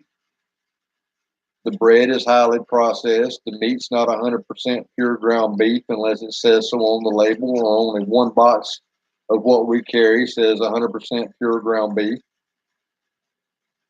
The vegetables, all grown, highly commercialized. They don't want to wash them like they're supposed to, and I don't even trust washing them to get the residue of chemicals off. So I just don't eat there.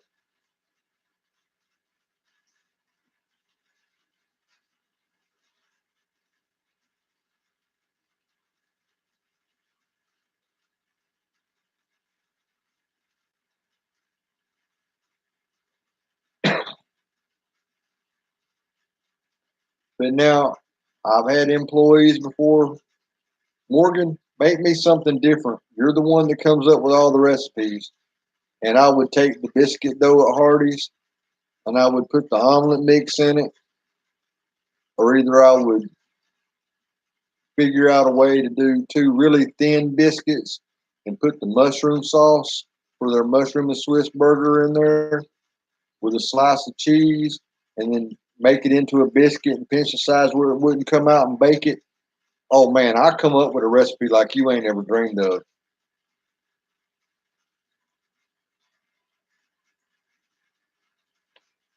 I might get pizza once a year, maybe twice, not very often. If I'm going to eat fast food, that would probably be my go-to fast food.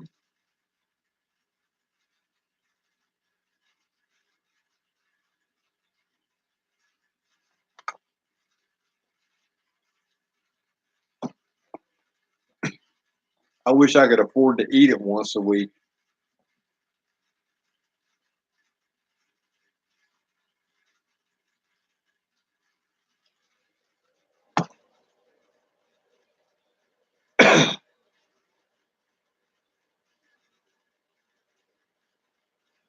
But I do like whenever I order it and they screw my order up and I call and complain and I get a free pizza because they screwed my order up. There was one time that happened and I got a free pizza. The next week I called, gave them the coupon code, told them what I wanted. They screwed that up. Got another free pizza. It happened 4 weeks in a row. I finally told them the last time, you screwed my pizza up again. I don't want another free pizza. I'll get my pizza from the other pizza place down the road from now on. It might mean that I have to drive into town to pick it up because they don't deliver, but at least it'll be right and it'll be what I want. But it was cool. I got four pizzas for the five pieces for the price of one.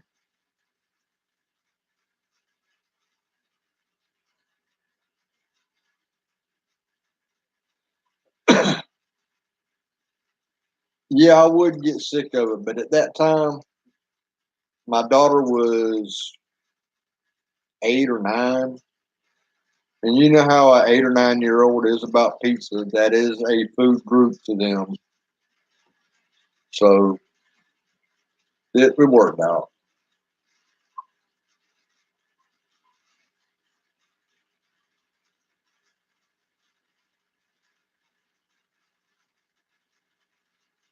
I only complain when if it's like one thing missing or something like that, no big deal. I can do without it. But whenever I tell you I want Canadian bacon and you put country ham on it, that's not Canadian bacon. Canadian bacon is like ham for ham sandwiches, not country ham for breakfast with eggs and biscuits and gravy. Big difference. Or if I tell you I want Italian sausage and you put smoked sausage on it, big difference. That don't fly with me.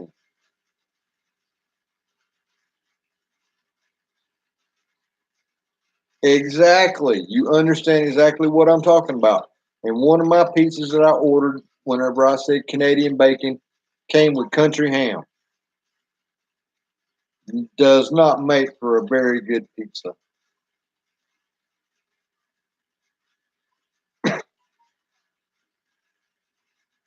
And then whenever I tell you I want tomatoes on it, and you put the crushed canned tomatoes on it, no. You have sliced tomatoes in that store. I've seen them. They come on your salads. That's what goes on the pizza because that's what's in the picture on the menu board.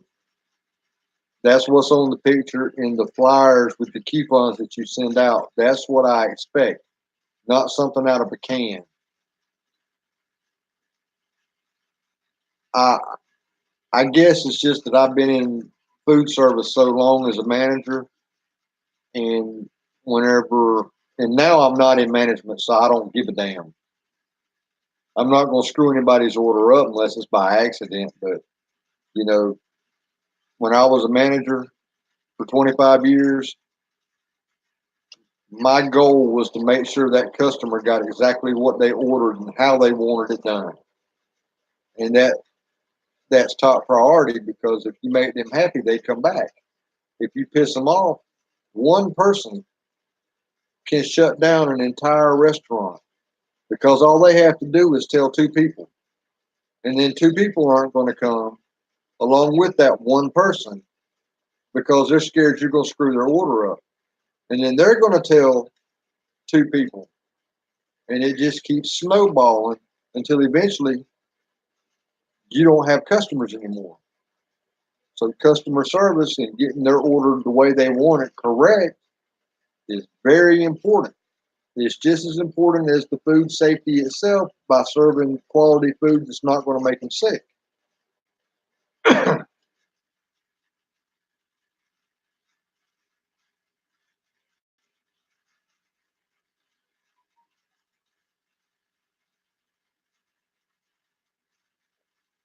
Oh, this is your last night of the work week. Congratulations. Now you can spend a whole day sleeping and then have one day to stay awake and then start the whole thing over again. That's what I always hated about night shift. When I'd work nights and I'd get 2 days off in a row, one day was spent sleeping, then I had one day to do something, and then I had to go to bed, and it just screwed me all up. I couldn't handle it.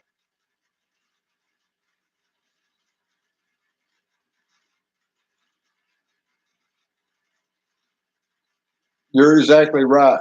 There were times that when I wasn't working and I'd go to a different restaurant than what I worked at, I would order at the drive through and I'd just say, I want a bag with a cheeseburger in it. What do you want on it? And I'd say, It doesn't matter. Just put whatever the hell you want on it, because whatever I tell you, you're going to get it wrong anyway.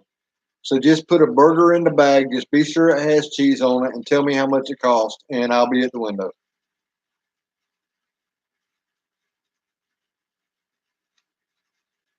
That's exactly right. 10 people will tell 10 people who will tell 10 people. One person can shut a restaurant down, all because they had a bad experience. That's why customer service was one of my top priorities, and I fired more people over not getting an order right, constantly messing them up, or say something out loud where the customer could hear you because you had to remake their order. And I'd look at them and say, shut up. You're getting paid by the hour. Remake the sandwich. It's got to be done anyway because it was done wrong to begin with. I don't care what you saw on that screen. This is what the customer wants. This is what the customer's going to get. If you don't like it, you can clock out and you can go home. And I'll do your job. I get paid to be here just like you do. Customer service was my main priority aside from serving safe food that wasn't going to kill people.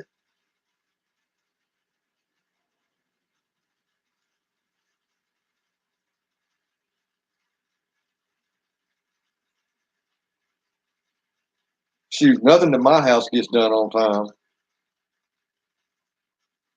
My house is a wreck, but if you were to step into my restaurant, organized to the T. But my house is a wreck. I could spend 2 days in here cleaning and I still wouldn't have it cleaned up enough.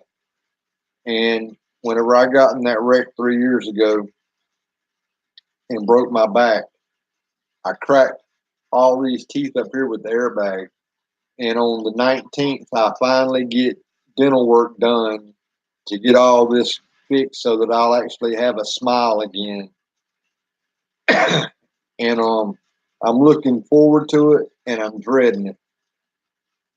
But before it happens, I've got to clean everything in my house and have it spick and span because my sister and brother-in-law own this place, and whenever I get back that afternoon from having this oral surgery done, my sister's going to be the one driving for me.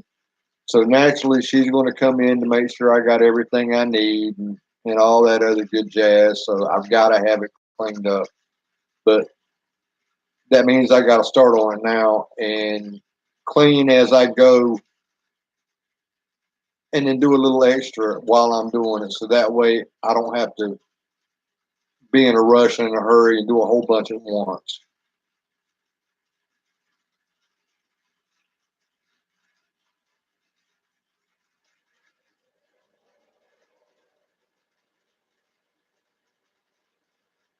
I'm working with my third generation of young people in fast food, and I can tell you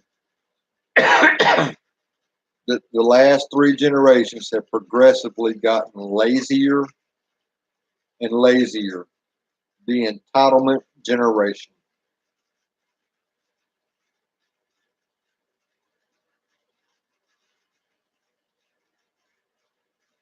The kiosk.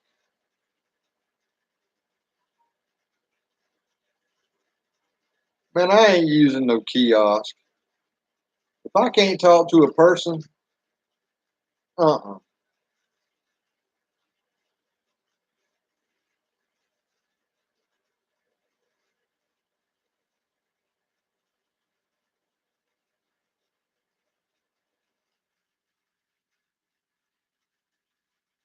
Go make them Benjamins, baby girl. Get them while you can. And if the Benjamins turn into Grants and Jacksons, just keep one Jackson or one Grant and put the other one somewhere else where you don't remember where it is until it's too late and you don't need it. And save that money.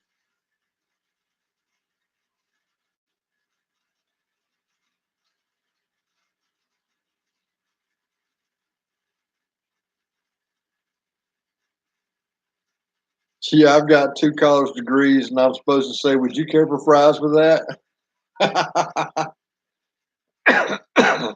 My family think that's funny as hell. 2 college degrees and your job requires you to say, "Would you care for fries with that, sir?"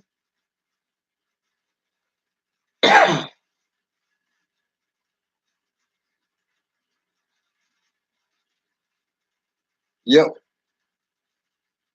I take the change out of my pocket. I put it in a jar, and I always leave home with a nickel and a penny. Never anymore. The rest of it goes in a jar. After I look through it to find any old change, and I set that in a different jar. That gets saved. But the rest of my change, silver coins go in one jar, pennies in another. Because a pint jar, if you tap it down and you get it just as full as you can to the top, to where a lid will just barely fit on it, that is roughly $25 plus or minus 50 cents. And I put all my change in jars and I don't touch it. And every once in a while, I'll take it to the bank when I need some jars and deposit it goes into the bank account. And I try not to even touch my bank account. But that's the best thing to do is just whenever you've got an extra, if you break a 20 and you've got a 5 and change, take that 5 and set it off to the side, leave it alone.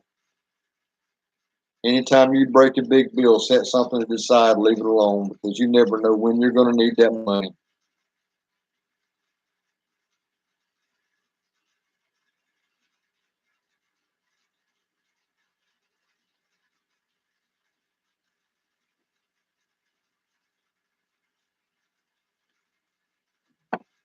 But oddly enough,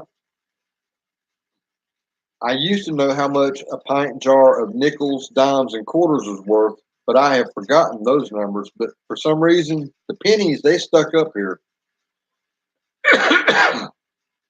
$25 is a pint of pennies. But I forgot the nickels, dimes, and quarters. And nickels are the worst piece of change in the world. I hate nickels. I'd rather have pennies, dimes, and quarters. I hate nickels. They're too damn heavy for only 5 cents. You got a pocket full of those and your britches fall down. All right, Jim. Glad you stopped by, buddy.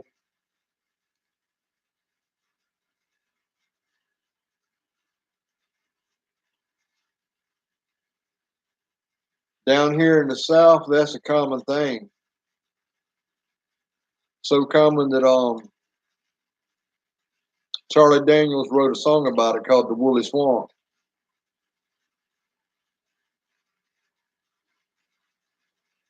But if somebody got smart and it was actually true, they'd have got a metal detector and they'd have went and found that.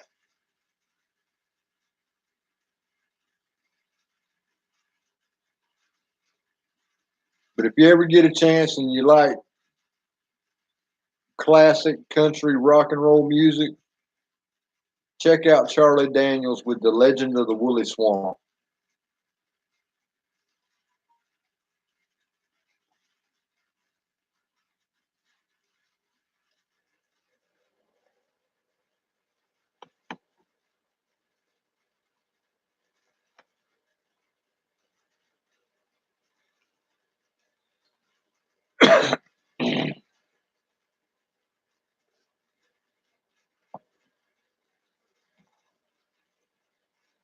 Let me look in this bucket.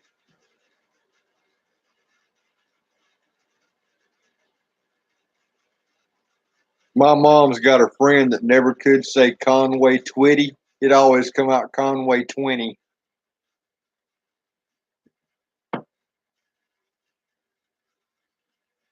I've got enough seed starting mix for a few more cups. Now to figure out what to plant early. But I can't remember his real name. But Conway is a cross between 2 different towns One was in Texas, and I think the other was in Arkansas or Oklahoma. I can't remember right offhand. It's been a long time since I've done. I'm not a country music fan, but I just heard the story and I thought it was kind of neat how he got his name. He kind of made it up himself. But if I listen to country music, I listen to like Hank Senior, Hank Junior, um, Merle Haggard. I listen to the real country music, or I'll go really old school and Sons of the Pioneers and stuff like that. And I'm just now getting into some of the newer country music because I grew up in the 80s, early 90s, late 70s. Rock and roll is my thing, and there's just no such thing as rock and roll anymore. Beyonce and P. Diddy and Kanye have screwed everything up for music, and it's all hip hop now, and I cannot stand hip hop. So I'm forced to listen to country music on the rare occasion that nothing is on a classic rock station that I like. And there's a few bands out there that aren't that bad as far as country goes, and I can tolerate them because this is as close to rock as I'm going to get.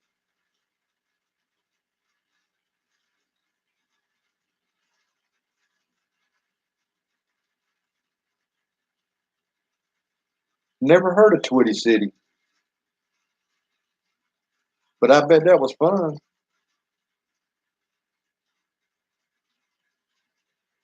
Grandma so happy.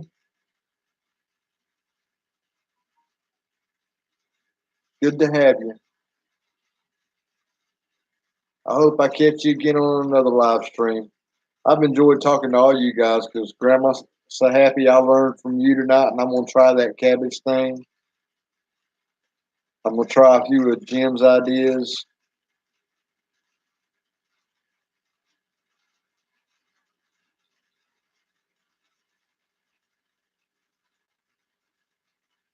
Yep, I like Journey. I've listened to George Jones. All I know is they call him No Show George because he had a bad drinking problem and the possum.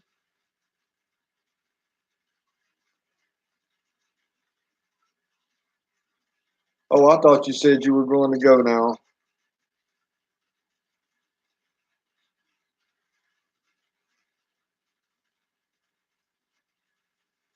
Oh, now on TV. Okay, I see.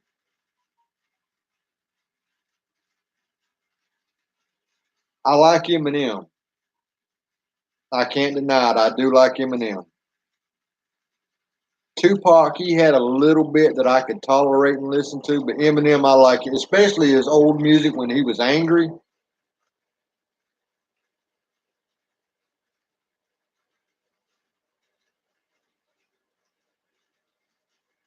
Yep, yep, he died a few years back. But I liked old Hank Williams Sr. now because he'd pull up, get out of his car, walk in with his guitar in the case, pull it out, sit down on a stool. I wrote a song on the way here. Want to hear it? Here it goes. And he'd play it, and there'd be somebody recording right there, kind of like that movie. What was that movie with George Clooney in it? Uh, the one where they sang in the can. I can't remember the name of the movie right offhand, but that's the way it was back in the 40s and 50s. Is you go to a bar, somebody would be there, they would record while you were performing, and you had a record made.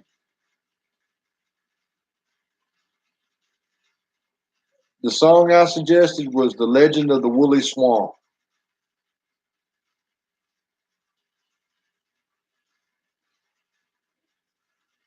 Yeah, I graduated high school in '89, and my junior and senior year, there might have been a period of 2 months that I knew what the top 10 songs in the country were because I listened to classic rock, 60s, Simon and Garfunkel, Janis Joplin, Mamas, Papas, the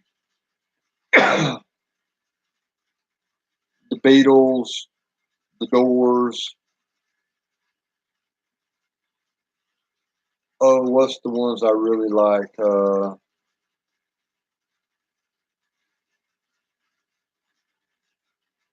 Lovin' Spoonful. I really like them. But I listened to a lot of that old music when I was in high school. And they thought I was weird because I didn't know who the number sang the number one song in the country was, unless it was Aerosmith or somebody like that. I didn't know because I mean Aerosmith was a '70s rock band, Led Zeppelin, stuff like that. That's what I listened to.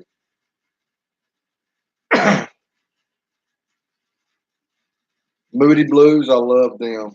Dave Matthews Band, I love them too. You can tell I'm a pothead. Anybody that loves Dave Matthews Band is a pothead. I'm sorry. I don't care who you are. Either you used to smoke pot or you still do smoke pot, because otherwise there's no reason for you to be listening to Dave Matthews, because it's the perfect pot smoking music like Pink Floyd.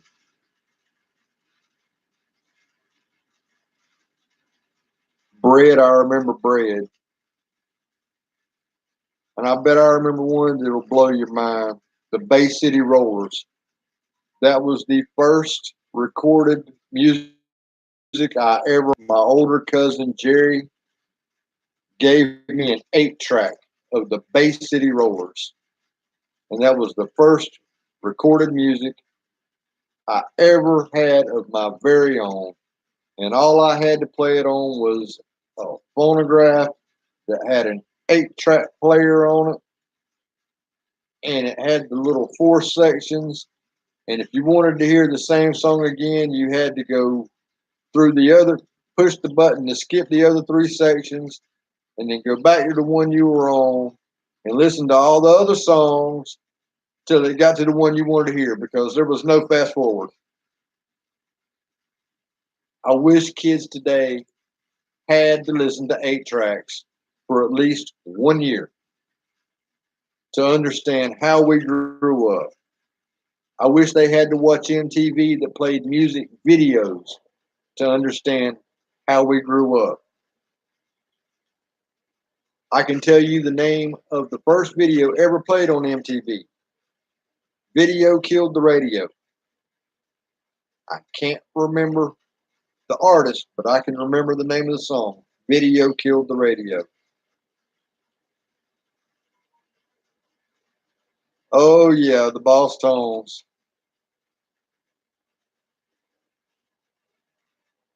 And the British had some really good music. The Sex Pistols, they were something else. Um, the Ramones, they're good. There's another one on the tip of my tongue, and I can't seem. I can't remember the name of the band, but they were actually in. Well, the guy wore a T-shirt in the cheerleading movie that my daughter loves so much, and I can't remember the name of that cheerleading movie. Bring It On. The guy had on a T-shirt for a rock band, and that was the redeeming thing of the whole movie, was the T-shirt for me. Other than that, I didn't care about it. I wish I had all of my albums, because I had a stack probably 4 foot high of 45s and LPs. The Flaming Lips, oh yes. Vaseline. The Cure, one of my favorites from the 80s and 90s. The Tom Petty is one of my all-time favorites. The Traveling Wilburys, Eric Clapton.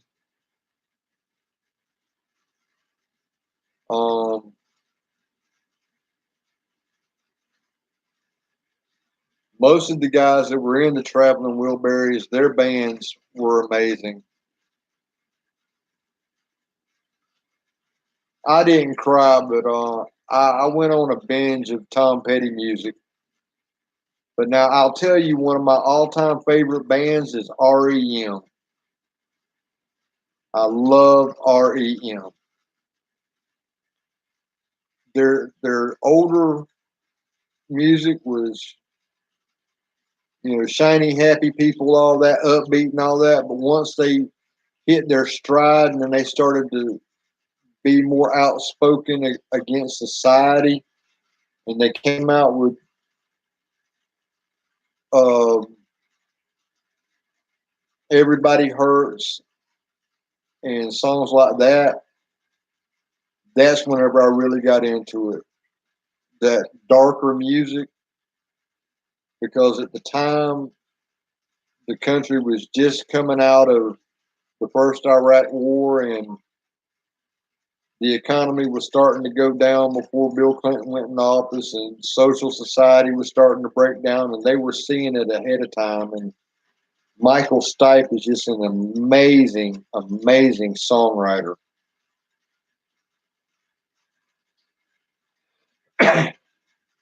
Yeah, I like the more depressed stuff too, because it's more honest, and it's more of a reflection on society as that artist sees it.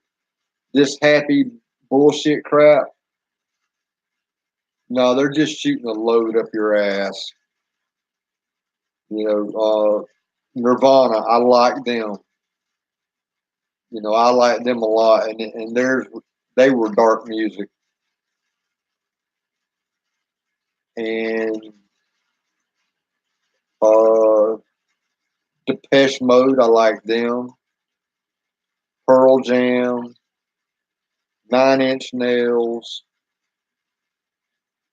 There's a whole lot that after I got out of that 60s thing in my last 2 years of high school, whenever I went to college, I got exposed to the college music scene, which was completely different than the American Top 40. I really hit my stride in picking out music. And a lot of it's just stuck with me. And I've got it in my mindset that if music today doesn't compare to that, and one of the few people who do compare to that is Kid Rock. I like Kid Rock.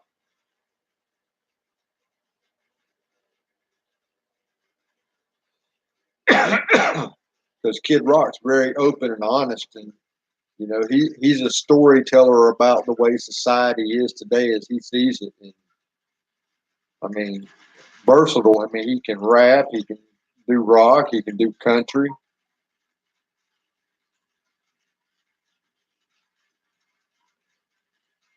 Pictures. That sounds familiar, but it's not ringing a bell right offhand.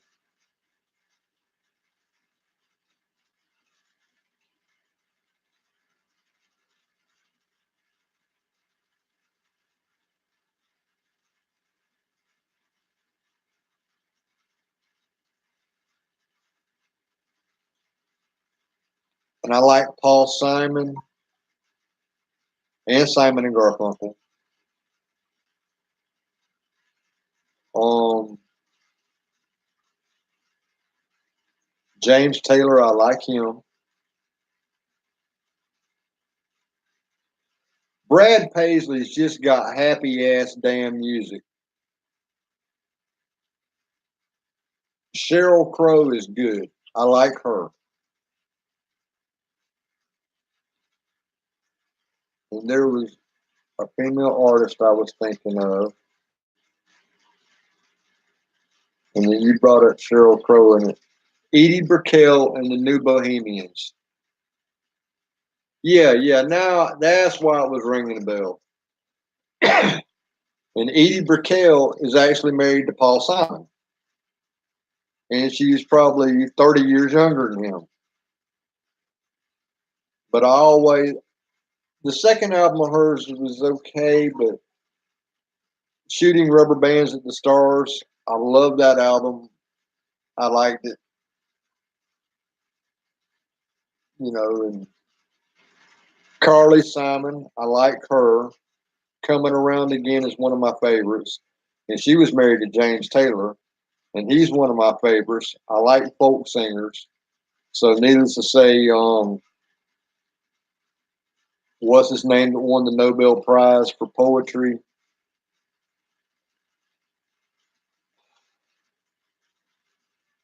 Folk singer, big in the 60s. I should know his name off the top of my head.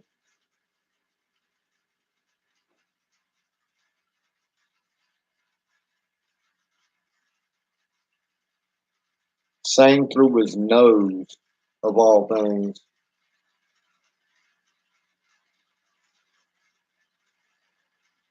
I like Woody Guthrie. And every Thanksgiving, his son Arlo Guthrie with Alice's Restaurant is a tradition. And it's got to be the long version, not the short one.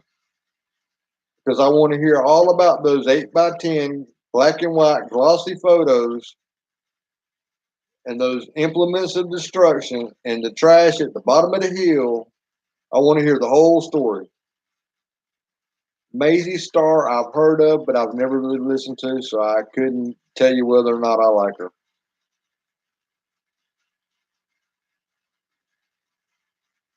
But Woody Guthrie, I like him because this land is your land and this land is my land.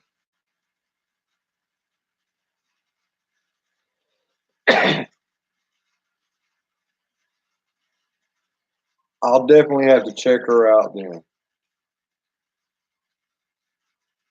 One of the few people who sing dark music from the 90s and the early 2000s that I don't like is Courtney Love. I don't care for her at all.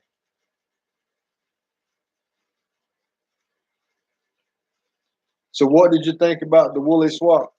The Woolly Swamp, Grandma So Happy.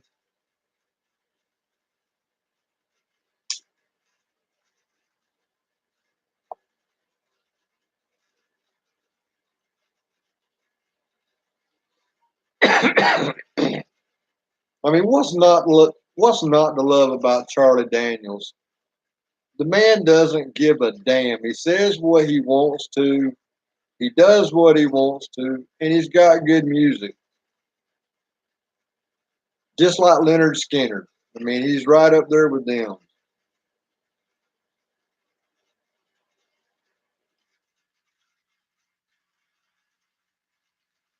Tell her to hush and listen to the music. It's good for her. She needs some history and culture.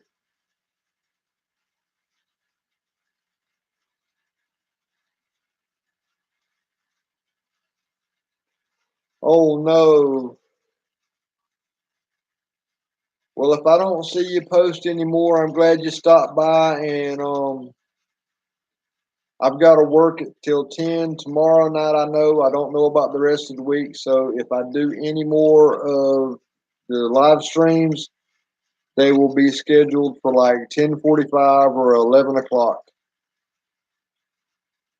Because these live streams, especially a couple of you guys have been putting them on a loop and letting them play. And I've been doing that on a couple of my alternate accounts from whenever I used to have to buy a phone and I hadn't figured out how to change or how to keep my phone number. Oh, okay. That's cool.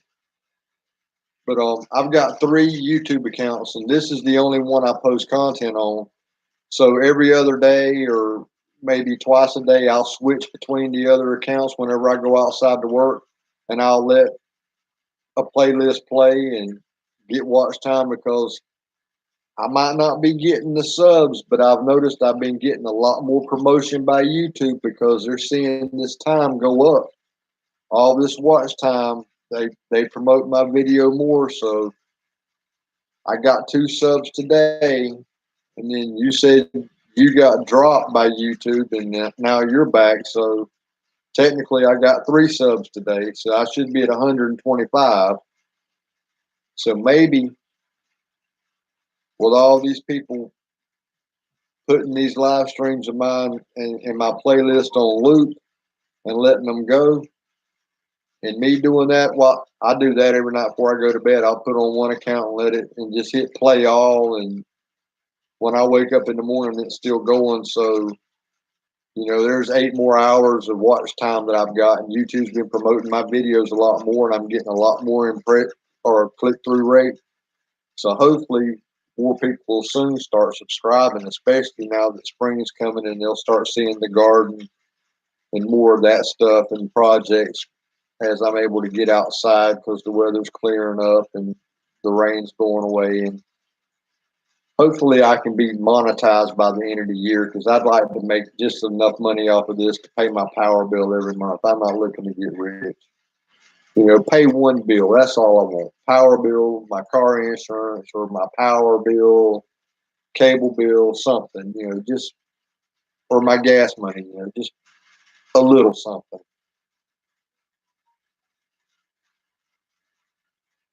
Yeah, Charlie Daniels is good. I mean, what's not to like?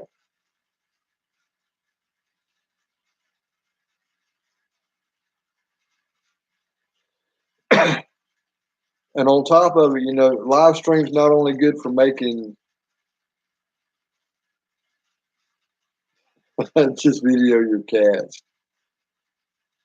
I would if they were actually funny, but you see this fella right here.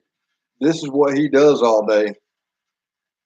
I'd be better off pointing the camera at a fish tank and letting people watch goldfish nibble on plant roots that are rooting in my fish tank. And actually, those goldfish came from the bait store because I was going to go fishing one day for white perch last year at this time. And I still have my fish bait in the aquarium because I was going to go the next day. And I figured I'll just put them in the aquarium and fish them out tomorrow, go fishing. Nope, I've still got that fish bait.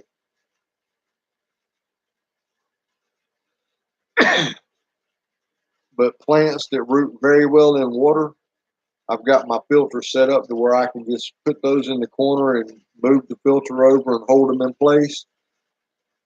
And what I've got in there now is a vine that I got out of a post office that was like 10 foot in each direction of the pot. They had it laid out on the floor on the side of the wall and very low light. So I figured, hey, great house plant. I said, now how am I going to root this? Am I going to root this in a glass of water? Because my cuttings were like this long. It's like aquarium. I'll put them in the aquarium. And that was 2 weeks ago. And the roots on them are this long now. Big old thick white ones. All water roots. But if they grow well there, I don't plan on taking them out and potting them. I'm just going to leave them there. And I'll put stuff on the wall to let them grow around the wall and wherever. And then when they get too long, I'll just trim them off and root them, pot those up, and sell them.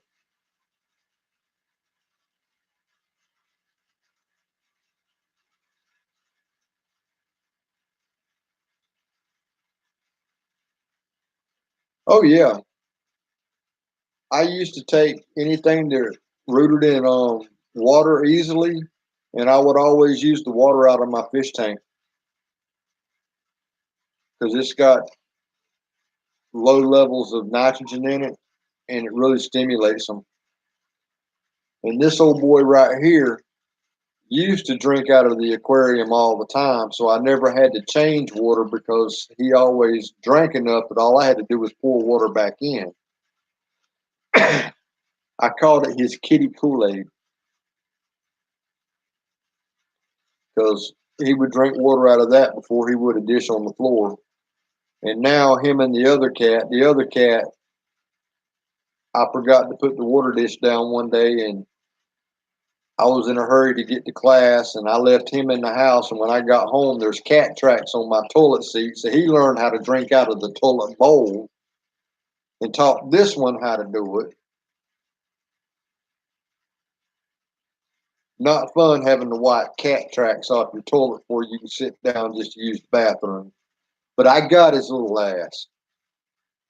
I was brushing what few teeth I got left after that wreck. And I looked over there, and this little bastard was in that toilet bowl getting him a drink of water, and he didn't see me reach over, and I flushed that toilet. And you talk about a cat hauling ass. He couldn't get traction on that linoleum floor to save his life.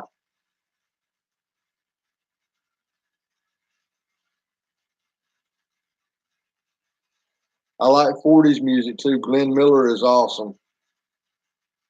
About the only music that I'm not really fond of is Dixieland jazz and bluegrass. I can tolerate bluegrass better than Dixieland jazz. But if I'm going to listen to jazz, I want Chicago blues jazz. I want Miles Davis. I want the greats. I don't want that gospel music set to a jazz rhythm. I don't want that. And all that big brass band sound.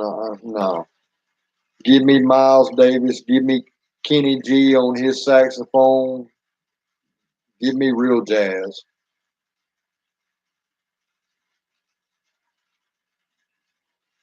It could be a variety of pothos. That was my first inclination whenever I saw it. But it's not the pothos that I'm used to seeing, like the golden pothos. This one's solid green. Let me see if I can get a stem out real quick and show you.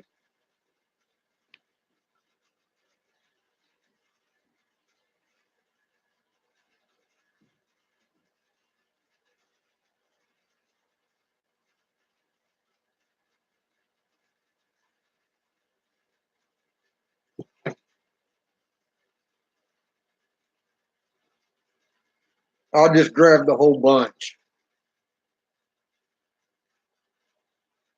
I'm thinking it is pothos or a type of pothos. I mean, it's got roots coming out on all of them. Matter of fact, I need to go ahead and pull that leaf off because it's down in the water.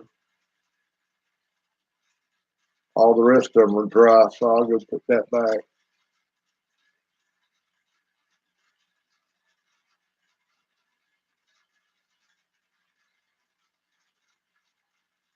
And the stem is not quite square.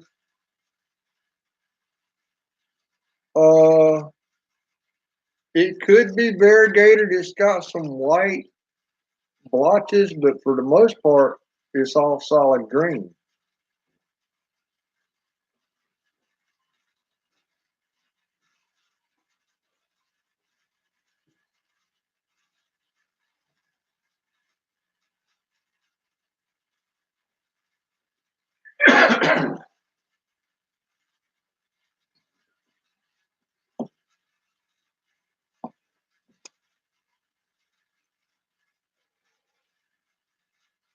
But I check the stems because most plants that's got a square stem, they easily root in water.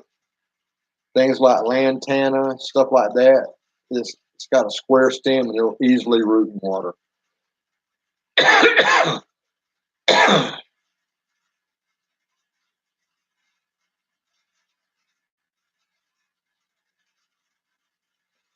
Yep, that's just no sun at all, no sunlight at all hits it.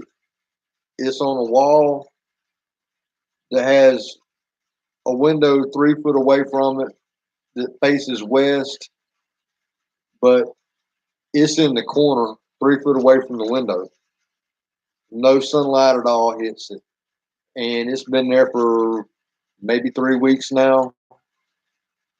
And it's already put those roots on, and I'm just going to leave it there. All it can do is help keep the water clean.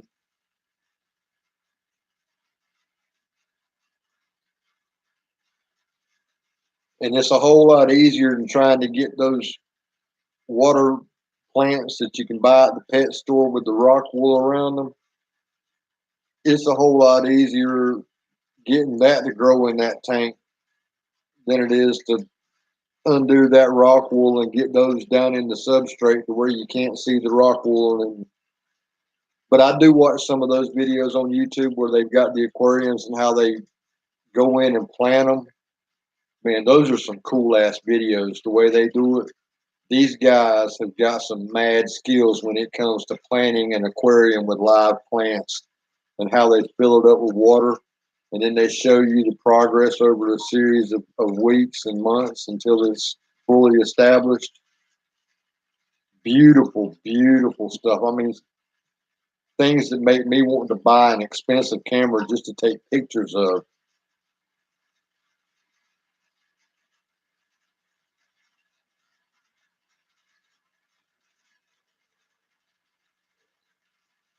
But yeah, fish tank water.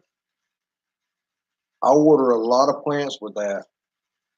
I mean, because it's got the nutrients in it from the fish. It helps the fish out because they get fresh water, so they're not always in stale water.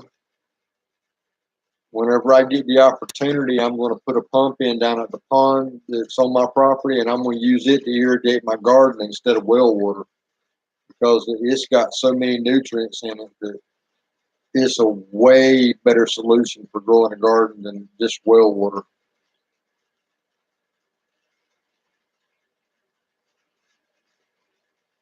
Years ago, whenever Yahoo had their chat rooms and stuff, I put my webcam pointing at my aquarium and I left it there for about 2 weeks, 24 hours a day, and I turned it off. And I got a bunch of complaints. People wanted me to turn it back on, so I turned it back on, and all they did was watch fish.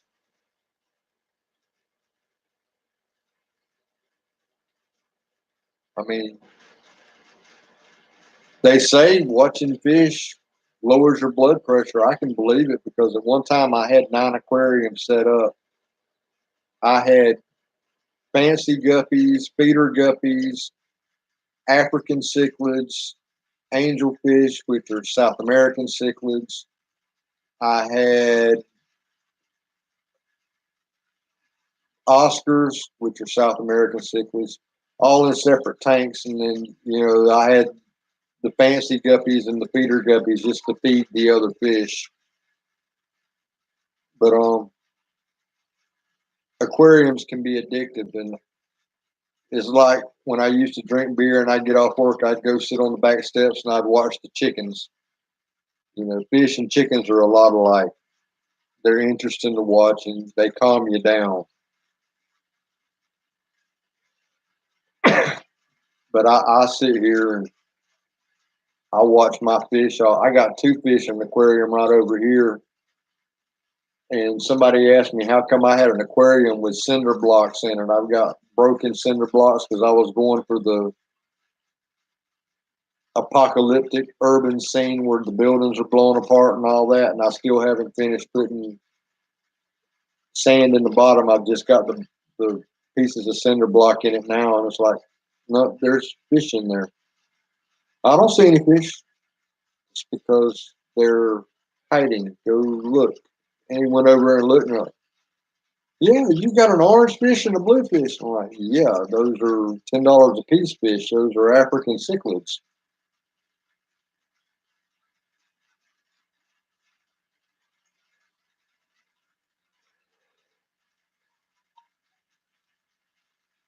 Once you get the biology down, fish tanks are the easiest thing in the world to take care of.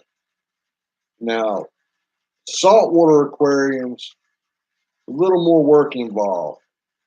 But as far as, an Oscar and stuff like that, every couple weeks, a 20% water change, and maybe twice a year, vacuum the gravel to get the debris out the bottom, or either throw in some crawdads big enough to fight off the Oscars, and they'll eat that debris, no problem. But I used Plecostomus and Cory cats. For some reason, the Oscars wouldn't bother them. They'd eat any other fish that I put in there. But those cats, they wouldn't bother, and they kept the tank clean. And people would ask me how come I never cleaned the algae off the two sides and the back, and it's like that keeps my water clean. Well, it's ugly. And it's like, to you, it's ugly. To me, it's nature. The water in my fish tank is probably cleaner than the water that comes out your faucet. I would drink it before I drank your water because, I mean, all the algae, I mean, they just suck the nitrates and stuff out of the water. You know, it purified the water. My fish were healthier. So I got mine down to a science.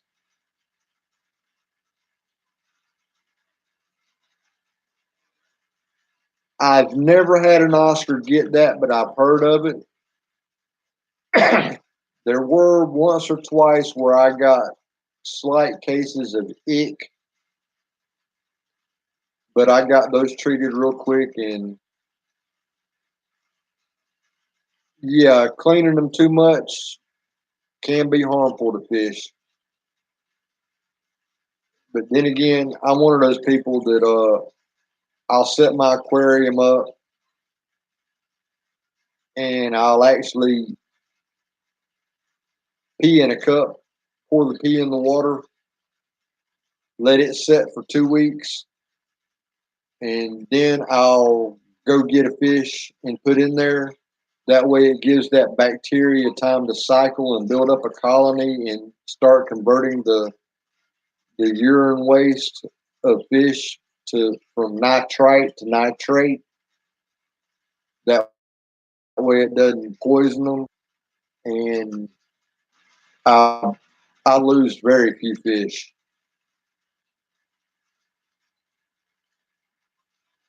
My last Oscar I had for about 3 years, and I moved and I wound up keeping the aquariums, but 150-mile trip on a fish in a bag was more than I was willing to chance, so I traded the fish to the pet shop for a credit and wound up adding in a boa constrictor, and I got a ferret. And everybody loved the ferret. And I don't know what happened to the ferret. The ferret just disappeared. But then I got a Jack Dempsey, and he was pretty cool. Now, my last Oscar, he would come and actually eat out of my hand, and he would swim up to the top, and I could rub him on the head. He got to know me that well. I mean, Oscar's a really cool fish. But this Jack Dempsey lived to be almost 10 or 12 years old, and toward the end, it got to where he couldn't swim anyway but upside down and in circles. And I knew the time was coming, and I'm debating on whether or not just to go ahead and flush him and get it over with or let him live his life out. But I wound up letting him live his life out.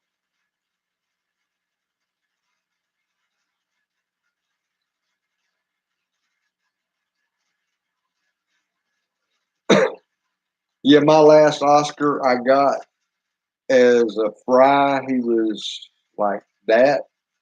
And whenever I finally moved 2 years later, he was like that. And my Jack Dempsey, he was about that size too, and he never got any bigger.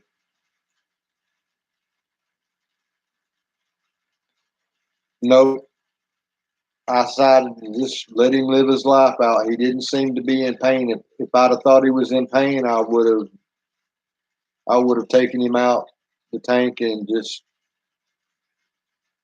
put him down. But he didn't seem like he was in pain. He just kind of acted like he had a fish with Alzheimer's. So I just let him live his life out. And it was a nice 45-gallon long, which is the same thing as a 55-gallon. It's just shorter. It wasn't as deep. And I've learned that deep aquariums are only for certain species of fish. The shallower aquarium is usually cheaper. Easy boy, please don't lick me. I hate cat tongues. If you do that again, next time I do any woodworking projects, I'm gonna use your tongue to sand with. Don't do it. I love you too, buddy. There you go. He fist bumps with his head.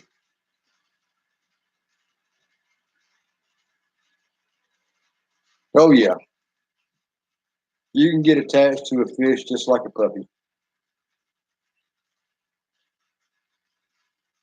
And hopefully I can afford to get a couple more African cichlids, but since I've got two in this tank now, and one of them really isn't growing, but the other one's almost doubled in size. I got them like 8, 9 months ago.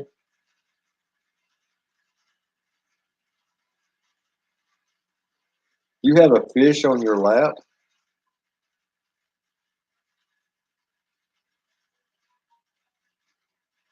That's a really cool fish if you can put him on your lap.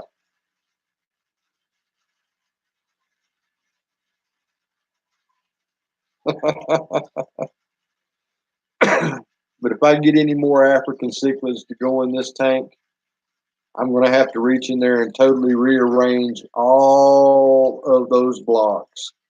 So that way it's a whole new environment for them and they won't have a tendency to attack the other fish when I put them in. But at $10 a piece, it's going to be a while before I get any more.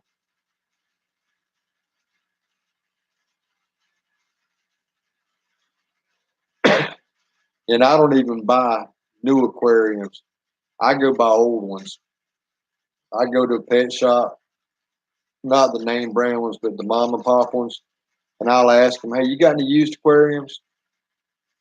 I got a $250 aquarium set up. The only thing it was missing was the light, and I got it for $40. And I said, "Well, you gave me such a good price on this. I'll go ahead and buy fish today, even though I like to wait close to a month before I put fish in them to let the tank cycle and get the bacteria colony going." But I already had one aquarium going, so I wasn't worried about it. I just took a couple. I just changed the filter out. I took the filter out of it and put it in the new one, and put the filter for the new one in the old one. So I had the bacteria already in the filter, so I was good to go. Oh my God, you're the cat lady. I had a high school teacher that I had in ninth grade. My sister had her in high school, and my sister's 7 years older than me.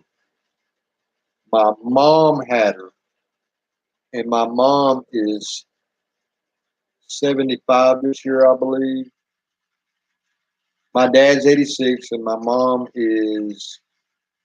she was born in 41.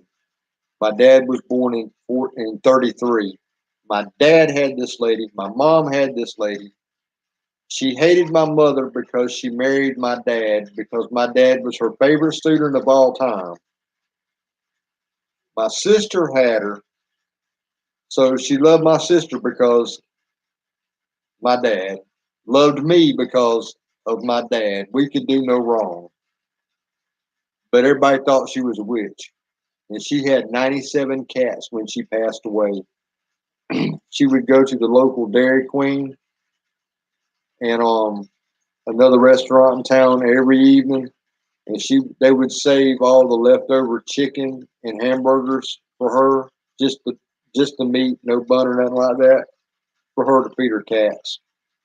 But she didn't retire teaching high school until she was almost 85. She taught for a long time. She started teaching before she was 20, back in the days when you didn't have to have a 4-year degree to teach college.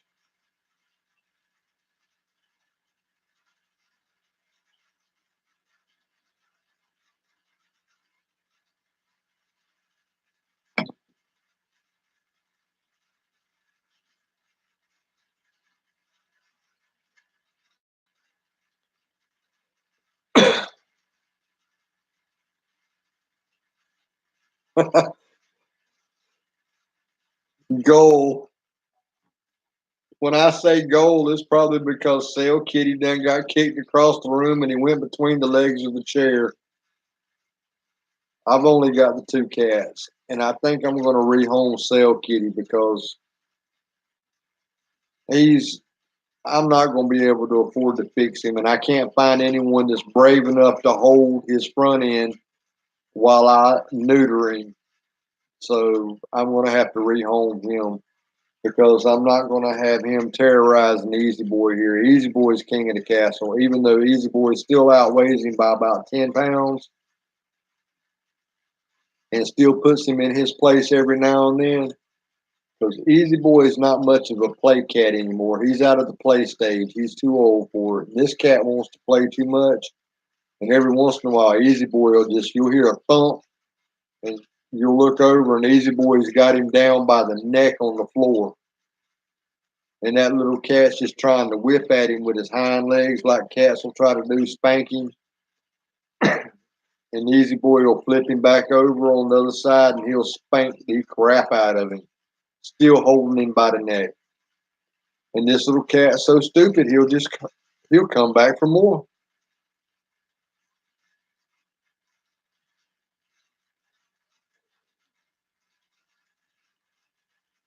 But before it gets to the point that this new cat thinks he's going to be king of the hill, he's going to be going. Especially if he don't get fixed, because he ain't spraying in my house.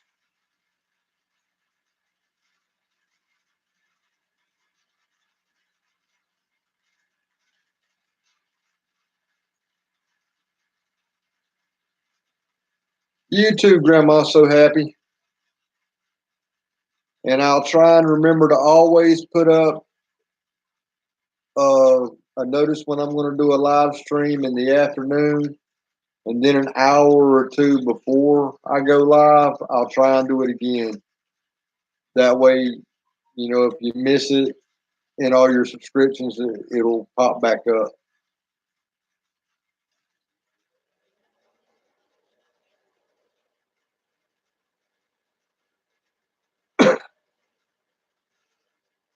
I could do that, but around here, just to neuter a tom, they want $150. And even at half price, 75, I can't afford. Even though I know how to neuter them, I just can't find anybody. I could probably take and stick him in a piece of PVC pipe head first, where just his back end is hanging out, and do it. But I don't want to take the chance on doing that because I've never done it that way. I've heard of people doing it that way, but I've never done it. I've always had somebody hold the front end while I work on the back end. Because all it takes is a good new razor blade.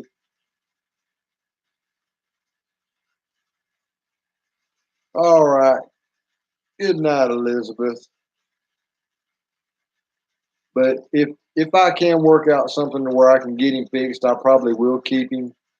But if not, then I'll have to rehome him. I just need that one brave soul that'll put on a pair of leather gloves and hold a cat's head and front paws while I take a razor blade and make two little cuts and pop them out, and we're done. Because it wouldn't be the first cat that I've done. Well, it would be the first cat. I've assisted with many cats, but they're no different than a pig or a baby goat or anything like that. It's just a matter of getting somebody brave enough to hold the animal.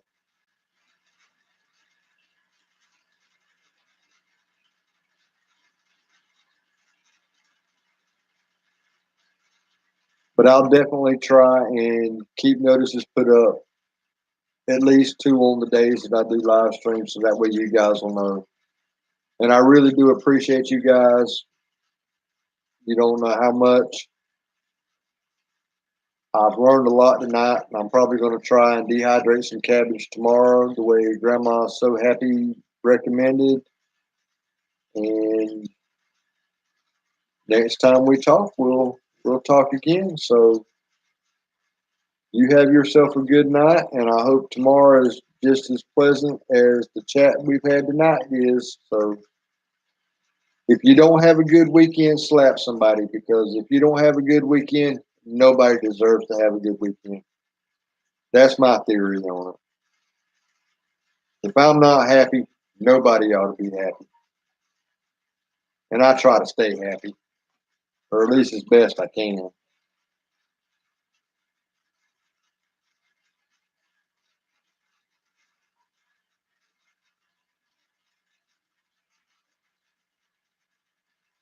And there's keeping it Dutch again with that creepy whatever it is that he had a video up about today. I don't know. And apparently this is something that's been showing up on kids programming, and it's you call or text the number and it tells you stuff like this is kids now, like 5 and 6 year olds, telling them to stick screwdrivers in wall outlets and go down in the basement and do this or kill yourself. I'm calling the police and telling them you're killing yourself right now and stuff like that. I mean, there's a bunch of sickos in the world.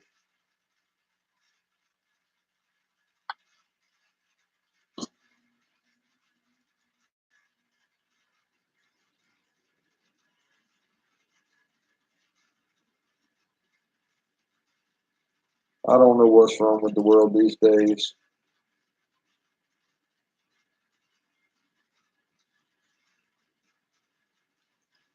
But anyway, after you guys get off, I'm going to hang out for about 10 more minutes, see if anybody else might pop in. I doubt it, but then I'm probably going to call it a night myself. And I think Easy Boy's waiting on me to go to bed so that he can get up there on the side of the bed beside my pillow and sleep.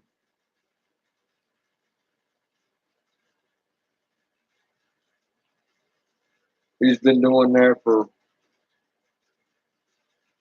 ever since I broke up with my ex, which has been 5 or 6 years now. He crawls up in the bed and sleeps with me.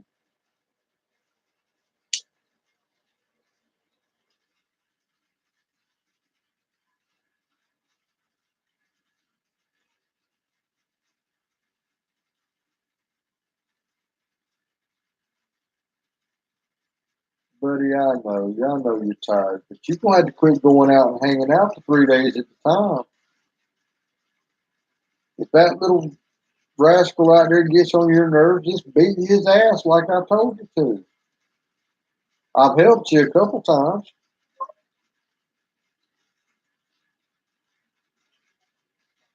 and I have. He'd be whipping that cat's tail, and I'd reach over there and smack that cat, and that cat would run like the dickens.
Well, it says both of you guys are still there.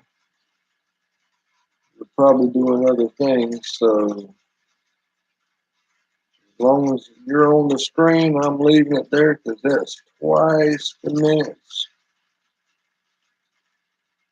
And I will hang out a little bit longer.